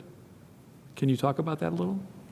Yes, that would be correct. This is like our phase 1, just to see what can we do to encourage people to stop at the intersection, and then if people continue to not stop at the intersection, what else can we do? So it's like an incremental approach. Okay, and so you're going to take counts to try to see if the problem, you can measure whether the problem is being alleviated by the solution. But you're not afraid to do more, you wanted to start with this. Yes, that's correct. Okay. Last question would be, what would be, let's say that the problem is not alleviated. What would be the next level of service that you would seek? A big challenge that we have at this location is that it's an always stop. And in order for us to apply some other treatments that we have on other greenways, like adding speed humps in advance of it or rapid flashing beacons, we wouldn't be able to have it be an always stop because we don't use those measures at always stop locations. And so if people continue to not stop at this location, we would most likely recommend that we would remove the stop sign. It sounds counterintuitive, but by removing the stop sign on Smith Road, it would allow us to implement other measures, like traffic calming on the block or the rapid flashing beacons. And that would be similar to what we've done on other greenways. In other words, you're suggesting that if you can't beat them, join them, let them roll through the intersection, but only if we force them to go at a steady, slow rate of speed in that area. Is that, Mr. Seabour? I see a...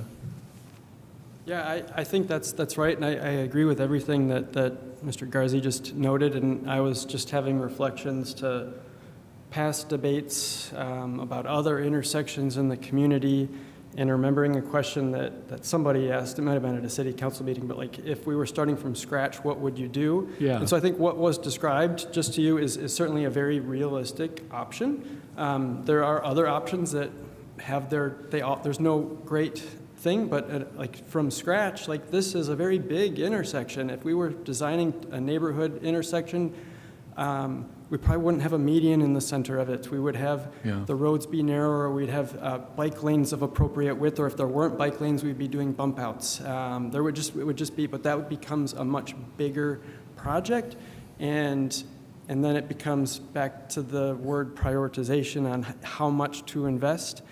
We have taken always stops in the community that were big, and as we've done resurfacing projects and things, or not even always stops, but tried to gradually remove excess width. We've brought some of them to you, and we've done some before this commission. So those would be other things that could be explored.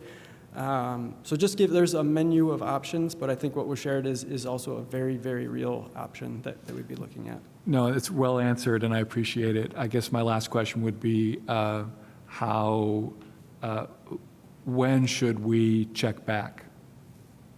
In other words, how long will it take to implement this solution and then to evaluate it?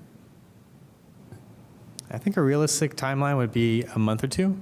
Just for us to do that quickly? Yeah, because we would just need to do a study beforehand.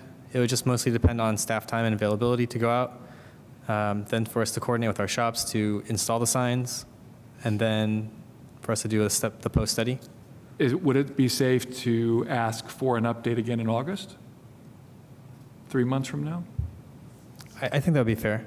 I think for us to do the before and after study during the summer break would be an ideal time frame, just because we don't have fluctuations with students coming back or the school year starting again. I mean, you don't think that the relative lower traffic counts would wouldn't higher traffic counts show you a different set of data? It would show a different set of data, but if we at least have the before and after with that same level of volume, they would be comparable. Okay, all right. Well, so at the very least, I hope that we'll get an update in August. But now we come to the discussion of the case among members. If these questions haven't satisfied your interest, what do we all think of this? And what, if any, motions might we like to make to call for further action? Mr. Drummy? I appreciate the work the staff has done. I find this problem to be depressing because it seems like, as long as we're still if we're going to use our phones when we drive and not figure out that problem, then we can put up 50 stop signs at this intersection, but if you don't see them and you don't stop, and then people get hurt. So it's, but I understand the reasoning, and then it's very interesting the statement about taking out the stop signs and how that could make it safer, but that it makes sense why that would be the case, so that's my only comment. Mr. Strasburg. I also appreciate the fast action here. I am a neighbor to this intersection. I have a daughter named Lena as well, and we've biked through that intersection. I also appreciate the big picture that the staff is doing. They have objective system-wide priority, and they are working through those in a systematic way that includes cost, number of crashes, high volume, and all these metrics that make sense. And so I realize this intersection is hard to fix in a better way, and I think we will eventually get to a bigger, longer-term fix as time and budget allow. So, thank you. Thank you. Comments to my right? All right. Yeah, I don't think any further action needs to happen. I think that with the exception of stop signs on Smith, whatever they might put in is worth putting in anyway. And that if further remedies needed to come forward, I mean, it's still going to be helpful to have zebra stripes, for pedestrians there. I find myself sometimes doing 1,000-yard stare as well, just like, oh, that's probably, we're getting a slow exposure to the world of what engineers, cope with and are trying to solve, and it's non-trivial. I think it's fantastic that we can hope to get feedback on the implementation so quickly. I think that 3 months is a very reasonable amount of time. I'm a little surprised that it could happen that quickly. I guess because the changes are light. But I will not be surprised at all if we come back for more. Again, if the Smith is 8 times the traffic of Morningside, and the intersection is as vast as it is, that it encourages right turn on red and the like. I mean, just looking at that crosswalk, the north-south crosswalks are extremely long. I'm so used to seeing bump outs downtown where we've sort of rescued the intersection from the right turning car that it's almost a shock to realize how this is how we used to build our intersections. So I don't have anything more to add. I also just want to say that the comments that people made on this intersection really moved us to ask questions in a way that we didn't know how to ask, and I was grateful for all the public comment that came in. And I ask them all to please keep it up. Any other comments before we move on? Mr. Roebling. Sorry, normally I wouldn't jump in here, but just wanted to update we have about 15 listeners in, there will be no August meeting, so the earliest meeting is September 28th. So I just didn't I want suspected people that, in the back of my head, I was thinking, I wonder if there's an August meeting. So you've got an extra month, engineering. Let's look forward to seeing a report on an update on this at the September meeting. Thanks for the catch, Mr. Roebling. All right, if there's no other comment on that, we'll go to the third item on the agenda, if I can find it here. This is one I put up, and again, I want to apologize to Mr. Seabour for the way I put this on the agenda, because I did not follow procedure. It should have been submitted by May the 4th, and I did not submit it till May the 8th. Nevertheless, because it's only an item for discussion, and we've already seen the benefit of this portion of our period, I thought it was still appropriate to ask to have on the agenda. But I just want to point out that staff has not submitted a memo on this. In fact, we're going to get a presentation now. It's an ordinance proposal from Councilmember Kate Rosenbarger, who's here in the room. And I'd like to ask her to come now and make her presentation. This is on an amendment she's proposing to Title 15 on carless streets. Ms. Rosenbarger, thank you for being here and welcome. And I guess her slides, here we go. Hi, thank you. My name is Kate Rosenbarger, City Council District 2.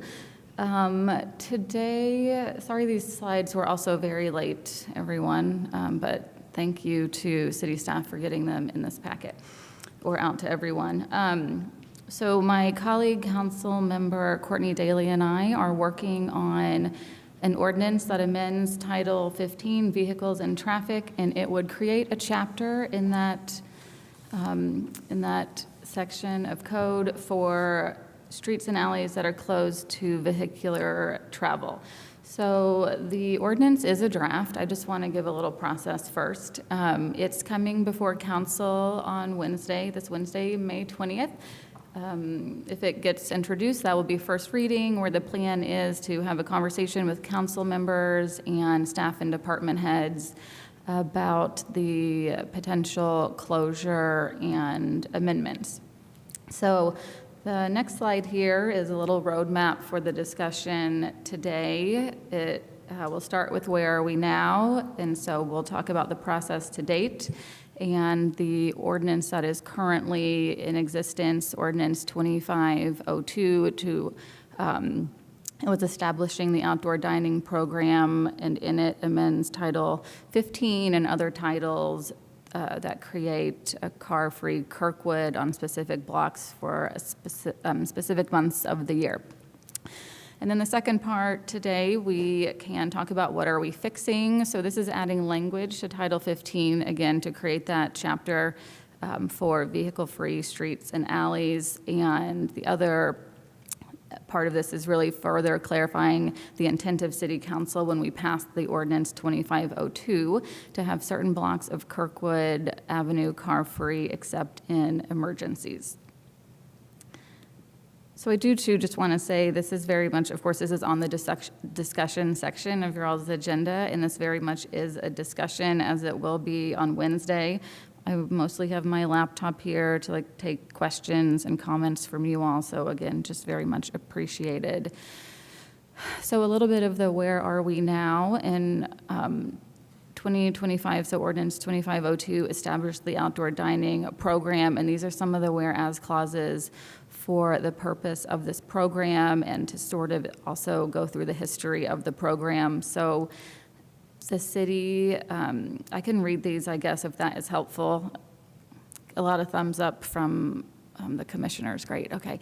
Nobody moved. Whereas the city also temporarily closed portions of Kirkwood Avenue to make it available for enhanced social dining and outdoor seating, and whereas due to the success of the program, the Common Council expanded and extended the outdoor dining program in Ordinance 2201, Resolution 2304, and Resolution 2405. That was streeteries only that year because we had a lot of construction and sewer work, I think, on Kirkwood. And whereas the program continues to add vibrancy to our downtown and add health and use of our downtown business community. And whereas the Common Council is committed to activating Kirkwood Avenue as a premier destination for commerce, pedestrians, civic engagement, and community life, fostering economic vitality and social interaction. And whereas the Common Council seeks to provide long-term certainty to businesses, residents, and visitors regarding parklets and the Kirkwood conversion, allowing them to plan, adapt, and invest with confidence. And whereas the city desires to continue the outdoor dining program in the downtown. And I left that strike through 2028 because the original ordinance 2502, that was sponsored by myself and Council Member Asari. And we had talked about reevaluating this program at the end of 2028, which we were also doing with the parklets. But it was Council Member Asari, I think, led this, that it would create more predictability and stability for businesses to plan with confidence, as well as residents in their planning, if we did not have an end date to reevaluate, but instead just created an indefinite program and conversion for every year. So then a little to show where are we now, very similar place, I would say. This ordinance 2612, some whereas clauses that we took from the previous, and 2502, and some we changed around a little bit. Do you thumbs up want me to read these? Great, good enthusiasm. Whereas the Common Council in Resolution 2505, that should say 02, signaled a commitment to a predictable seasonal schedule and still seeks to provide long-term certainty. Whereas the City Council is committed to activating Kirkwood as a premier destination, these are copies. And whereas by formalizing this closure within Title 15, the city establishes a transparent framework for governance, allowing the city engineer, that's a typo, to manage emergencies while maintaining a consistent and predictable standard for the public. So this is diving a little deeper into the changes that I want you all to be aware of and that I hope we discuss here and at council. 2502, the city engineer, in cases of emergency, lack of preparation, or any other reason that may render the program impractical, can permanently or temporarily suspend the program in part or in whole.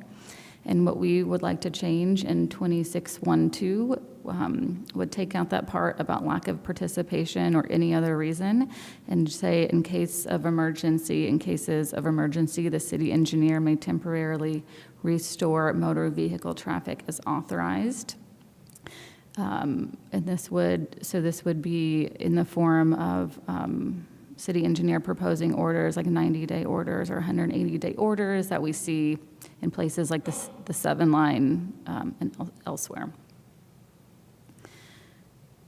The process and discussion so far is, so in February 2026, there was a memo that was in front of council, and it was when we learned that the outdoor dining portion of the ESD program would not be continued based on lack of participation and impracticality, citing the budget, and this came from the city engineer. In March, I worked on just a very simple initial draft of this ordinance and shopped it around to a few folks. On April 10th, I sent that draft via email to city directors, so director of planning, director of engineering, ESD, and the deputy mayor. I also sent to all 8 of my council members, and in each email I asked for feedback, welcoming phone calls, texts, emails, getting together, collaboration, questions, everything there. That is where Councilmember Daley came on board. April 28th, Director Cooper Smith did respond to my email, and we got together and discussed it. And as of today, Councilmember Daley has met via phone with the mayor. Director Cooper Smith and Director Seabour, I think, happened to be together, and they all chatted about it, which was wonderful. And she has an email from Director Hiddle, and she has a meeting scheduled for tomorrow with the Director of Public Works. So our current timeline is now starting today. Here we are. This will be, again, up for discussion if it is voted for introduction, May 20th City Council meeting. And then Council has 2 more meetings before we go on recess. We have June 3rd and we have June 10th. So ideally, we would love to have something finalized and working with you all and potentially supported to bring back to council at either that June 3rd meeting or that June 10th meeting, which I understand would add a special session from you all, and I would like to talk about that.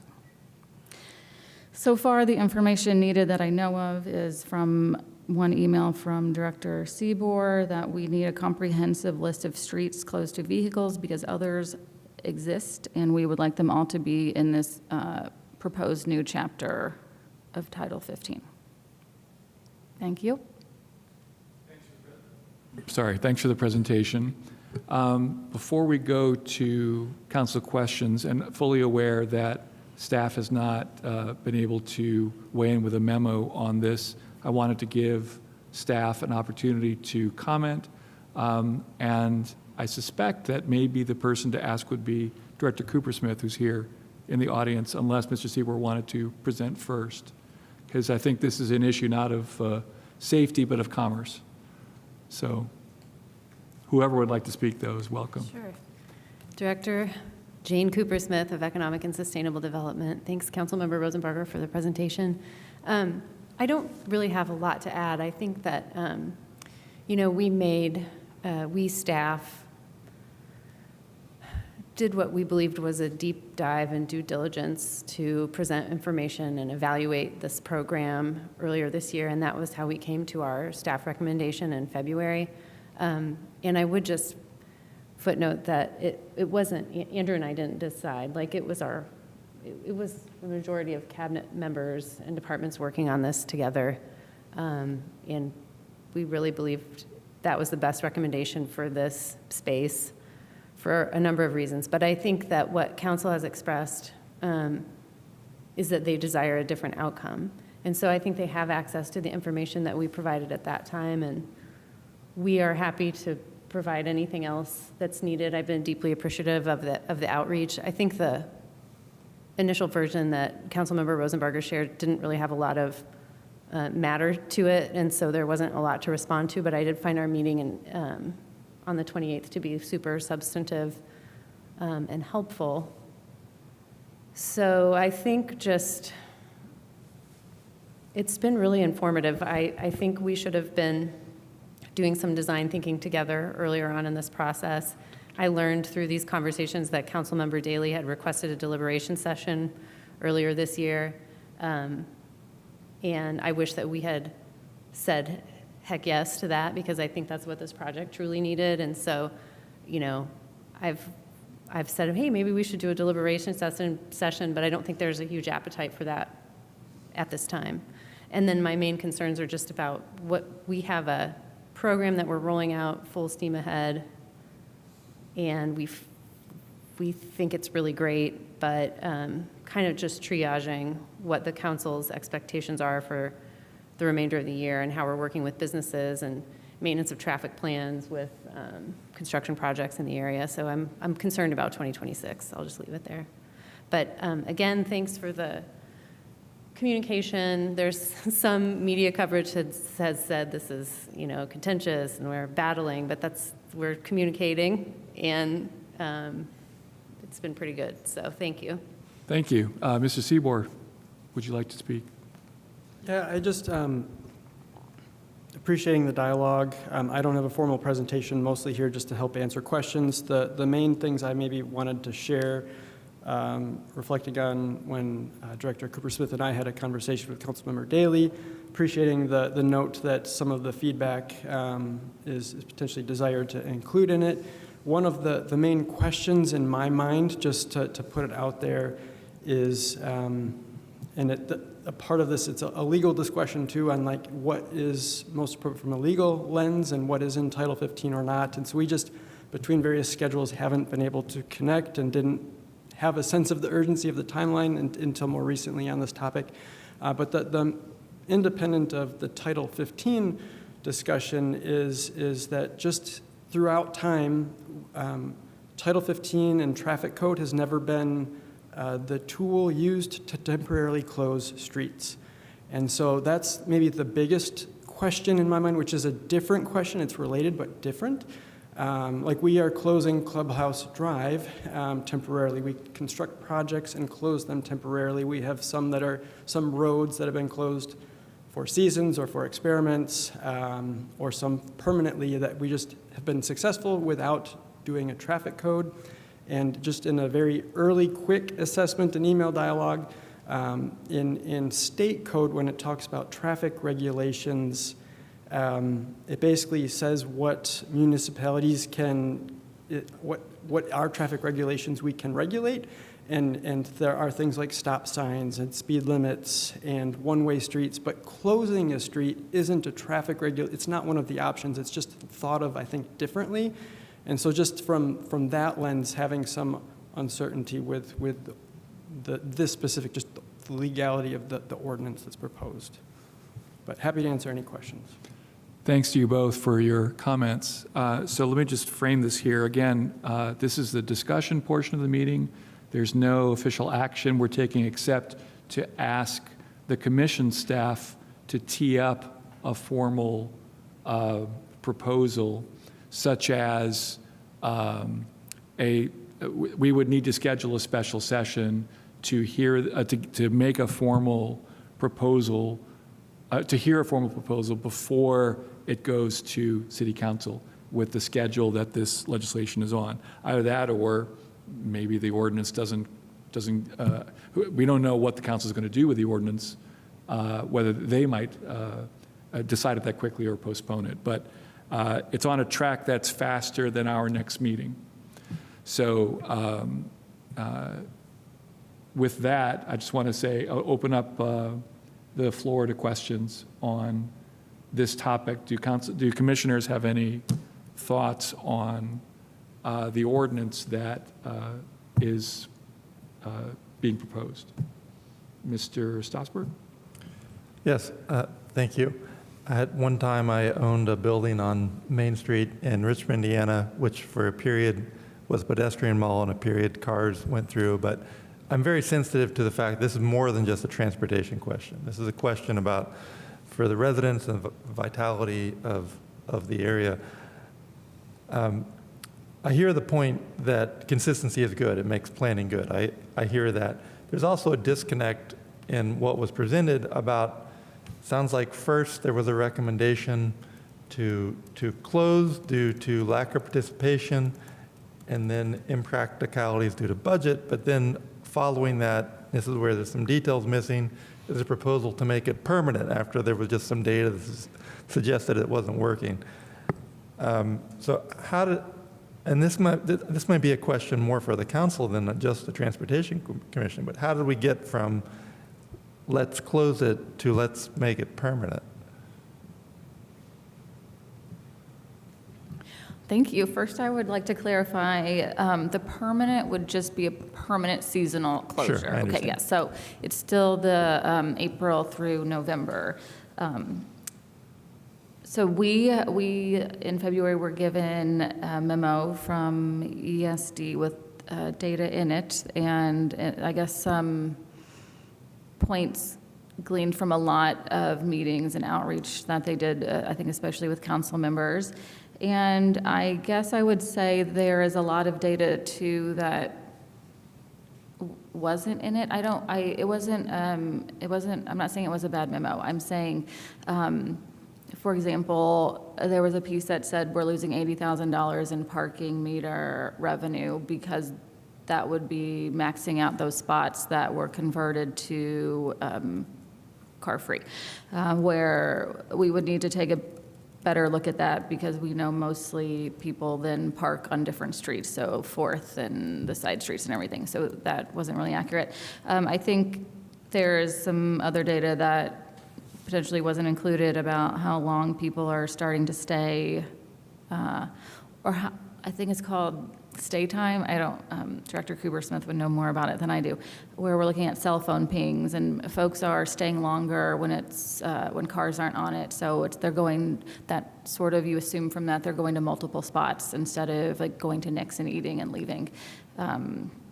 So I think there are other things to be considered, I guess, that weren't in the memo.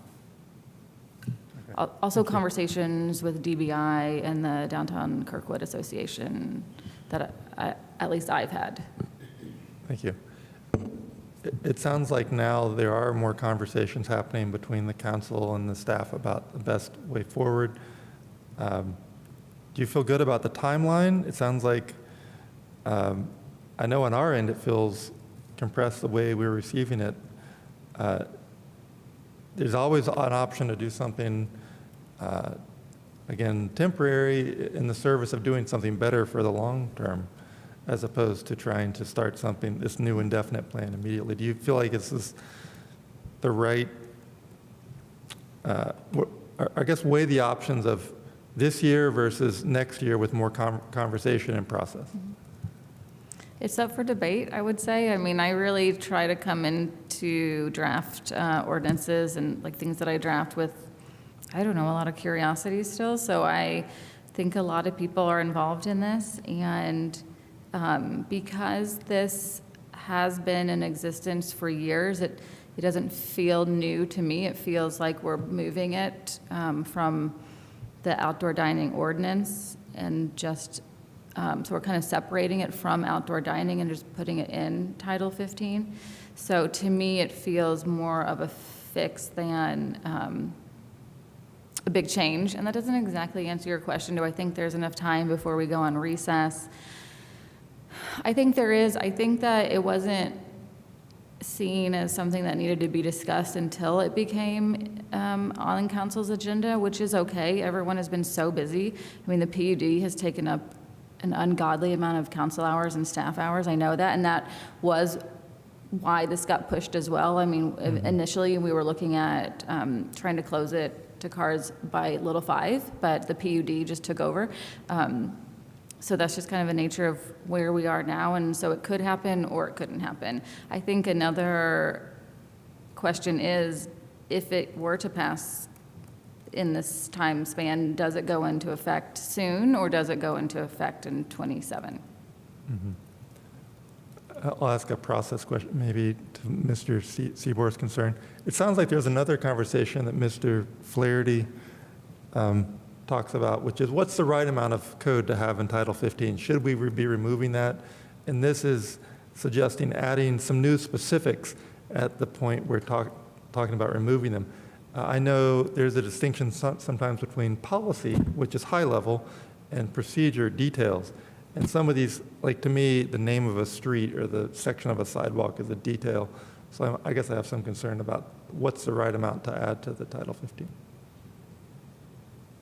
Yeah, that's one of the questions on my mind that I don't honestly have a good answer for. I think as at meetings like this in the past, every month it feels like Commissioner Flaherty at these meetings will ask what's the latest on those discussions. And I think essentially for the Title 15 discussion, I'm looking forward to our council legal team and the city administrative legal team to work together on it, and happy to be a part of it. And some of those things are more detailed, like how many feet from an intersection to another is always, or is no parking. This is a bigger picture policy thing, but where does it land on that? I couldn't definitively say because we haven't had that chance to get into those weeds yet. Thank you, Mr. Strasburg. We'll go to Mr. Kopic. Well, I've got some questions just on this kind of information that's available. Like, how much is this used during the daytime on the weekends? I mean, even during the weekdays, if the whole road's closed off, how much use is there? I mean, people eating breakfast uptown at Monday at 9 a.m. or, I mean, how many of these stores or businesses are in favor of closing down the street? I mean, is that data that's available? I would encourage you to answer responses from everybody, but I know that there's been surveys of businesses done. I suspect that you're going to hear that restaurants tend to favor it, non-restaurants tend not to, but there are experts here in the room. Yeah, I mean, I think that's an excellent question, obviously, and can bring that. We have information from the outreach that we did prior to the February meeting, and I can share that, reshare that with Councilmember Rosenbarger. The other tool that we have is from Placer AI, and it uses cell phone data to, according to a footprint that you draw to show how many phones are in that space, for how long, where do they go, where do they come from. And the dwell time is included in the memo, and we can share that. And I'd also be more than willing to just sit with you if you or any of the other council members want to look at that tool, draw we can do whatever. But we could bring any information back to this body that would like to see it. We could also include the original memo. I mean, there's a lot in there. I understand that council members have questions about some of the way the conclusions were made, but there's a lot of information there. I guess, and the other question I had is, so how many parking spaces are lost, not necessarily the revenue, but where do those, how many spaces are there, 80 or 50, or where do those people go park at? I can look that up. I suspect Commissioner Volin would be able to answer that faster than me, but it's included in our, I would just have to look it up, sorry. And I take Councilmember Rosenbarger's point that there's better or broader assessment of that. Sorry, I'm just flipping through the memo to see if I can get a number on the parking spots. It just looks like it's translated to dollar amounts rather than actual spots. But we can, I think we could look at the full downtown footprint. We could look at number of spots. I don't know what else, but we can look at that. I guess the last question I have, for Andrew, I guess, is how's fire protection provided in that stretch? I mean, I know, like you can get an ambulance or a stretcher in there, but how do they get in front of, Buskirk Chumley or someplace like that? Yeah, I know in the past when the various blocks have been closed, there's been some intentionality about making sure, like, if outdoor dining is out there, there's at least X number of feet of free and clear width that can accommodate what fire needs. And the bollards are in place, and there's a plan for them to be able to access it through those bollards.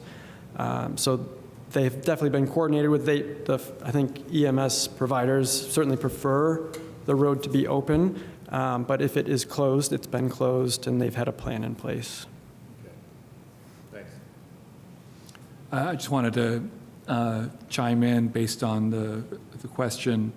I'm taking from the 2018 Parking Commission report.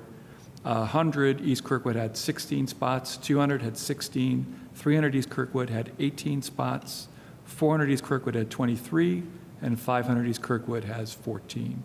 Now, so that's 87 spots over the 5 blocks, not all of which have been closed at any given time.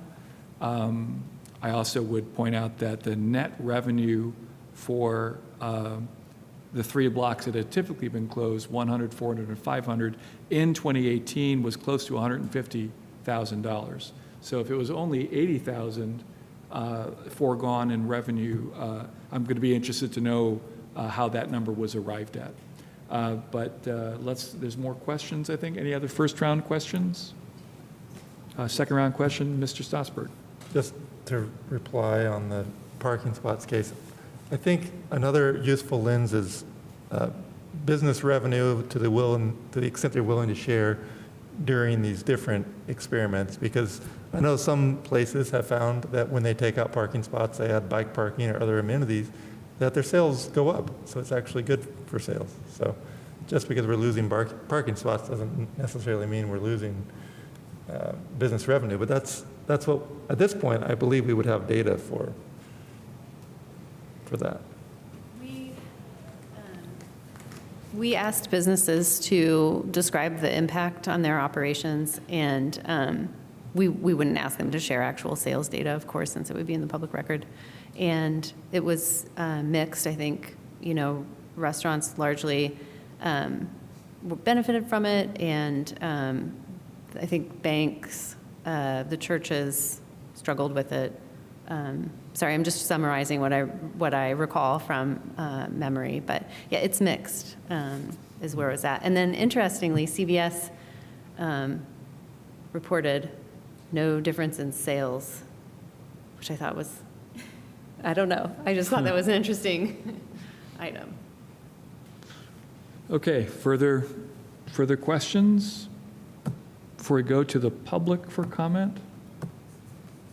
Again, this is a kind of an informal conversation. We have to decide what we want to do about it, but let's open it up to the public. If there's a member of the public, there's no one in the chamber, but is there a member of the public online who would like to speak on the question of ordinance 2612, which is working its way through the process, which is we're considering. Please speak now. I have a Paul Rousseau who should be able to unmute. Okay, please state your name. You'll have 3 minutes. Hello, thank you, Paul Rousseau. I was going to speak about this at the council meeting, but I'll speak now. I strongly support the proposed ordinance, and I thank the council members Rosenbarger and Daley very much for introducing this.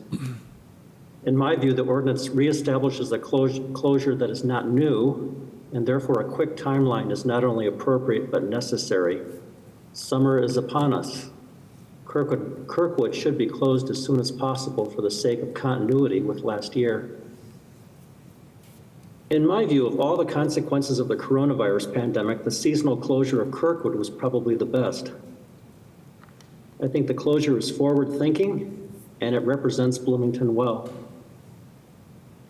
Regarding the exact language of the ordinance, I see that it would allow the city engineer to suspend the closure for up to 90 days on the basis of an emergency, if I've read that right. That's half the summer. That seems excessive to me. I would suggest instead that 15 days would be more appropriate for any emergency, because 2 weeks would reach the next scheduled city council meeting, at which time the city engineer could make the case for a longer suspension. In the unlikely event that a lengthy emergency occurred during a scheduled summer recess of the council, then I suppose the council would need to convene an emergency meeting. That's all I've got. Thanks for letting me input. Thank you for your comments. Is there anybody else online who would like to comment on the discussion over a potential ordinance 2612? No other takers online? Last call for public comment. Let's come back to the commission. So again, the question before us isn't what should the city policy be? The question is, how do we want to address it, if at all?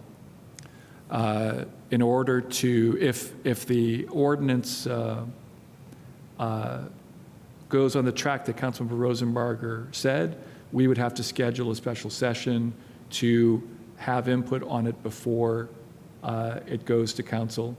We don't have to have input on it. I am glad that it's been brought before us, and I'm grateful to everyone for being willing to address it. But having said that, what thoughts do commissioners have? Mr. Drumming. A question, a rhetorical question, I guess, is there any compromise, and could it be made a one-way, like a one lane, one way, and have it partially closed? But to answer your question, I think it's, my thought is it's far enough along with the people that get paid to make these decisions that I don't think, I'm not dying to provide input on it. If the will of the group is we should provide input, I'm fine, but I'm fine not providing input on it as a commission. Other thoughts? Ms. Tremitis. I'll just say I also regularly go to the Kirkwood business meetings, and I think the major feedback I hear from that group is just like consistency, like year over year. I feel like it's almost that they don't really care which way a decision goes, but just that they really value that whatever it is remains the same year after year, so that they can either invest, make like real true investments in infrastructure for the street, or not, and make other plans for it. And then also I'll just mention Bloomington Transit. When we used to go down Kirkwood, and I believe back in 2021, we removed all of our routes from the street in anticipation of the street being regularly closed. And we have no plans to ever really go back to the street for that reason. So that's, in our head, it's kind of an off-limits street anyway.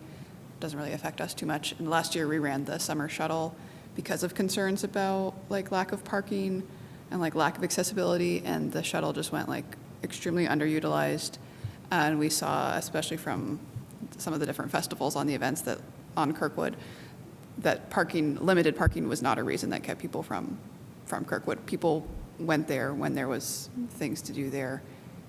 They found parking just fine. They walked there just fine. So, feedback. Further thoughts? Mr. Stotsberg? I see this through some different lenses. One is, as multiple people have pointed out, this isn't new. We've been talking about Kirkwood, when to open it and close it for years, and in some ways I think it's fair to consider it as something that predates the Transportation Commission. It's something that's been talked about before. The other lens is it's very much an interdisciplinary question. It is not simply a transportation question. Very much also a business question, a community question. And to me, it's less clear what the role of the Transportation Commission should be. I don't feel comfortable just making a recommendation about the transportation piece because it's much more than that. It has to do with we're impacting the lives of, it sounds like if we go with this, the businesses that are there may change over time. More of the type that are successful will appear and some of those that are less successful may move. It's a big question for our community and not just one for transportation. Given that and the timeline goals, yeah, I guess my question is like, what role should we play here? Okay, well, did you have a? Okay, let me weigh in here. As a veteran of the Parking Commission, I did not come to this commission primarily because I was concerned about safety. Not that I'm not concerned about safety, simply that that's my supervillain origin story. So as far as parking goes, like I had an immediate question about the cited $80,000 as a loss of parking revenue. There's just so many problems with that phrase in my head. Like, we don't, we certainly shouldn't be, and I like to think we don't, make policy based on whether or not we can make money off of parking.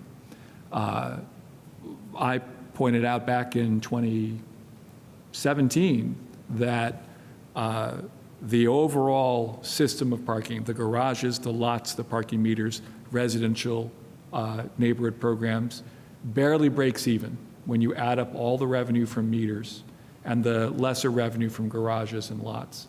That our system only started paying for itself when the meters were installed, okay? So for all this time, we've been sort of been at this equilibrium where the public parking that the city of Bloomington offers breaks even, or roughly so, maybe loses a little bit of money.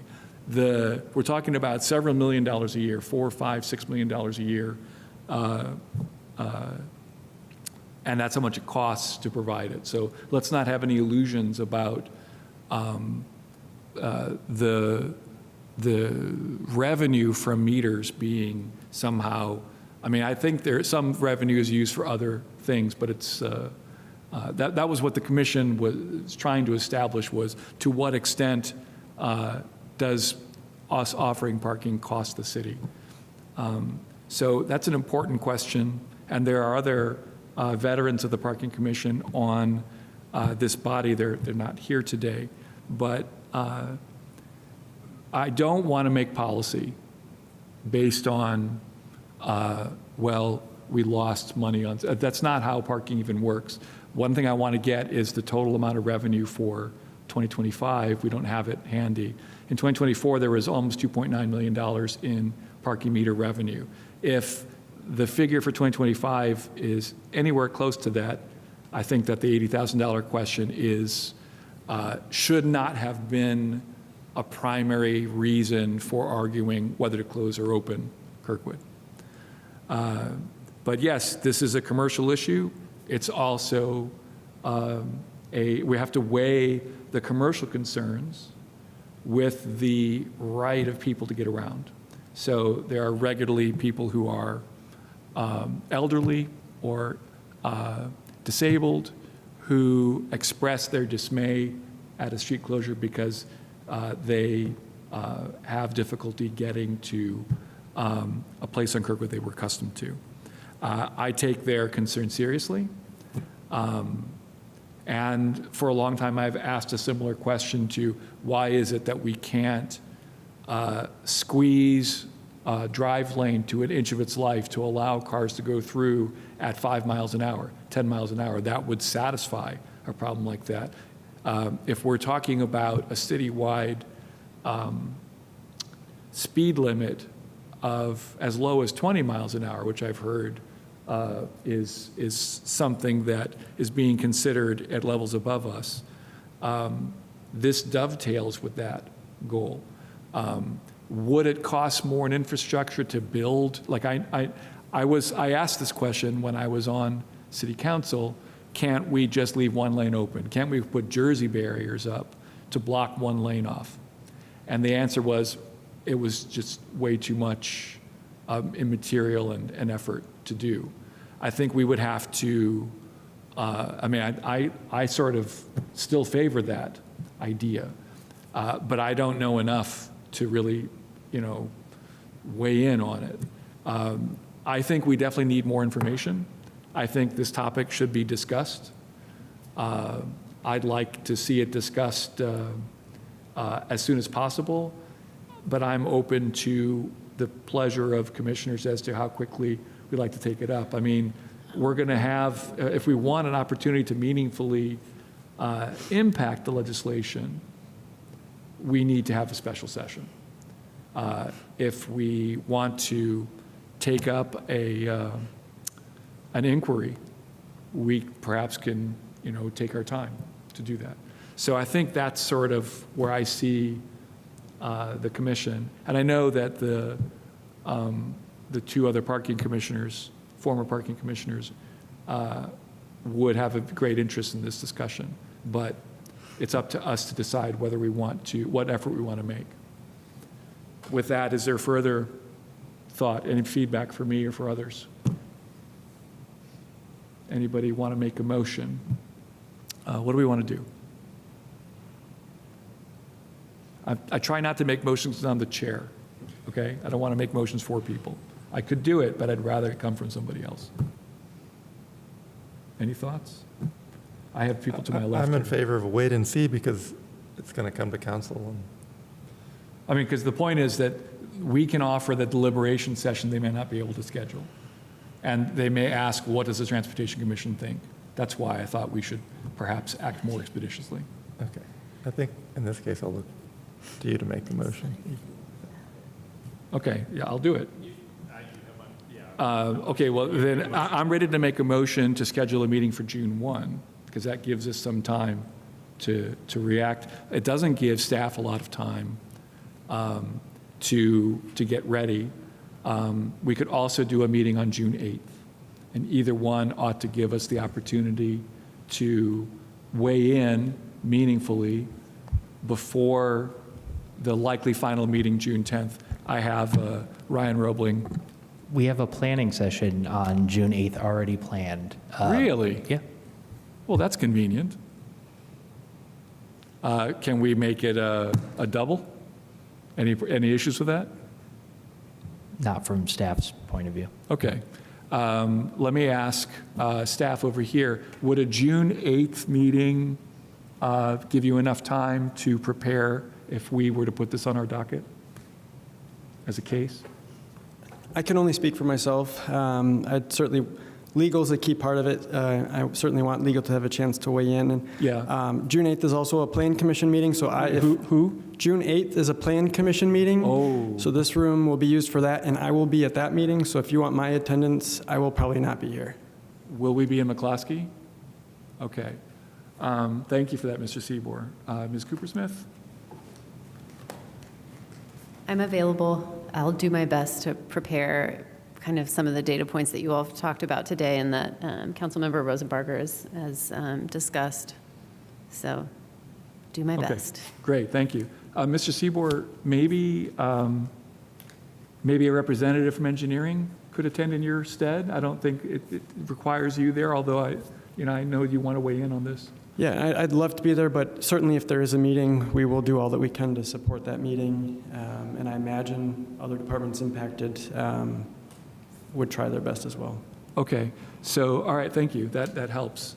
I don't know what motion I need to make here. I think that if we already have a meeting scheduled, we don't need to schedule a special meeting. We can just put it on the agenda, or what? You will need to, that would be not a planning session. You would need it would need to fall under regular hearing. So you would need a special session, a vote to have a special session. Okay, and do you care whether we do this before or after the planning session? Yes, because we will have consultants coming in, zooming in at 5:30. how long do you anticipate the planning session to be? Is it an hour or more? The plan is for an hour. I would give it some wiggle room, maybe, and I would give it a little bit of wiggle room, maybe 90 minutes, just to be safe. Okay. So if we were to propose a special session for June 8th at 7 p.m., you would find that acceptable? Okay. Any other? I'm going to make a motion here. I'm going to make a motion to call a special session of the Transportation Commission for June 8th at 7 p.m., immediately to follow the planning session at 5:30, on which the question of Ordinance 2612 will be the primary item on the agenda.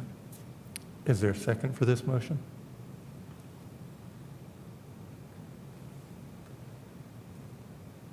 Does nobody want a second? I'm out of town today, so.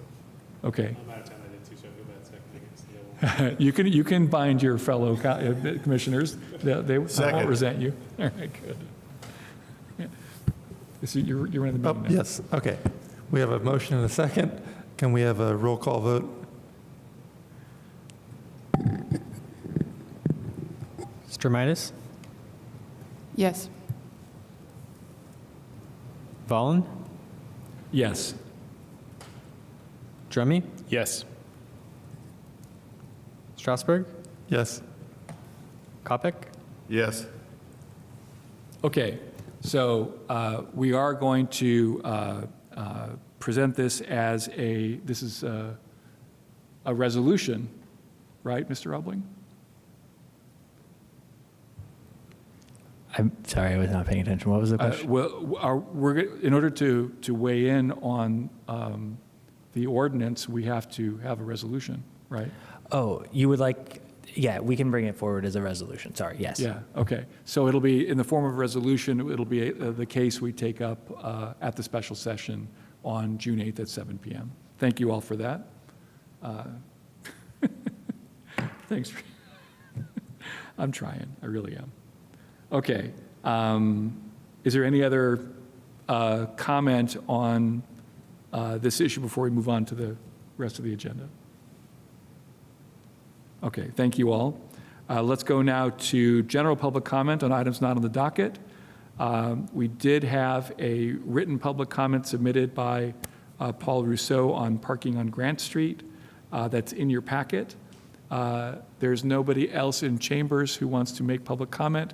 Is there anyone online who would like to speak to the Transportation Commission on an item that we have not already discussed? If so, please raise your hand in Zoom, and you'll have 3 minutes.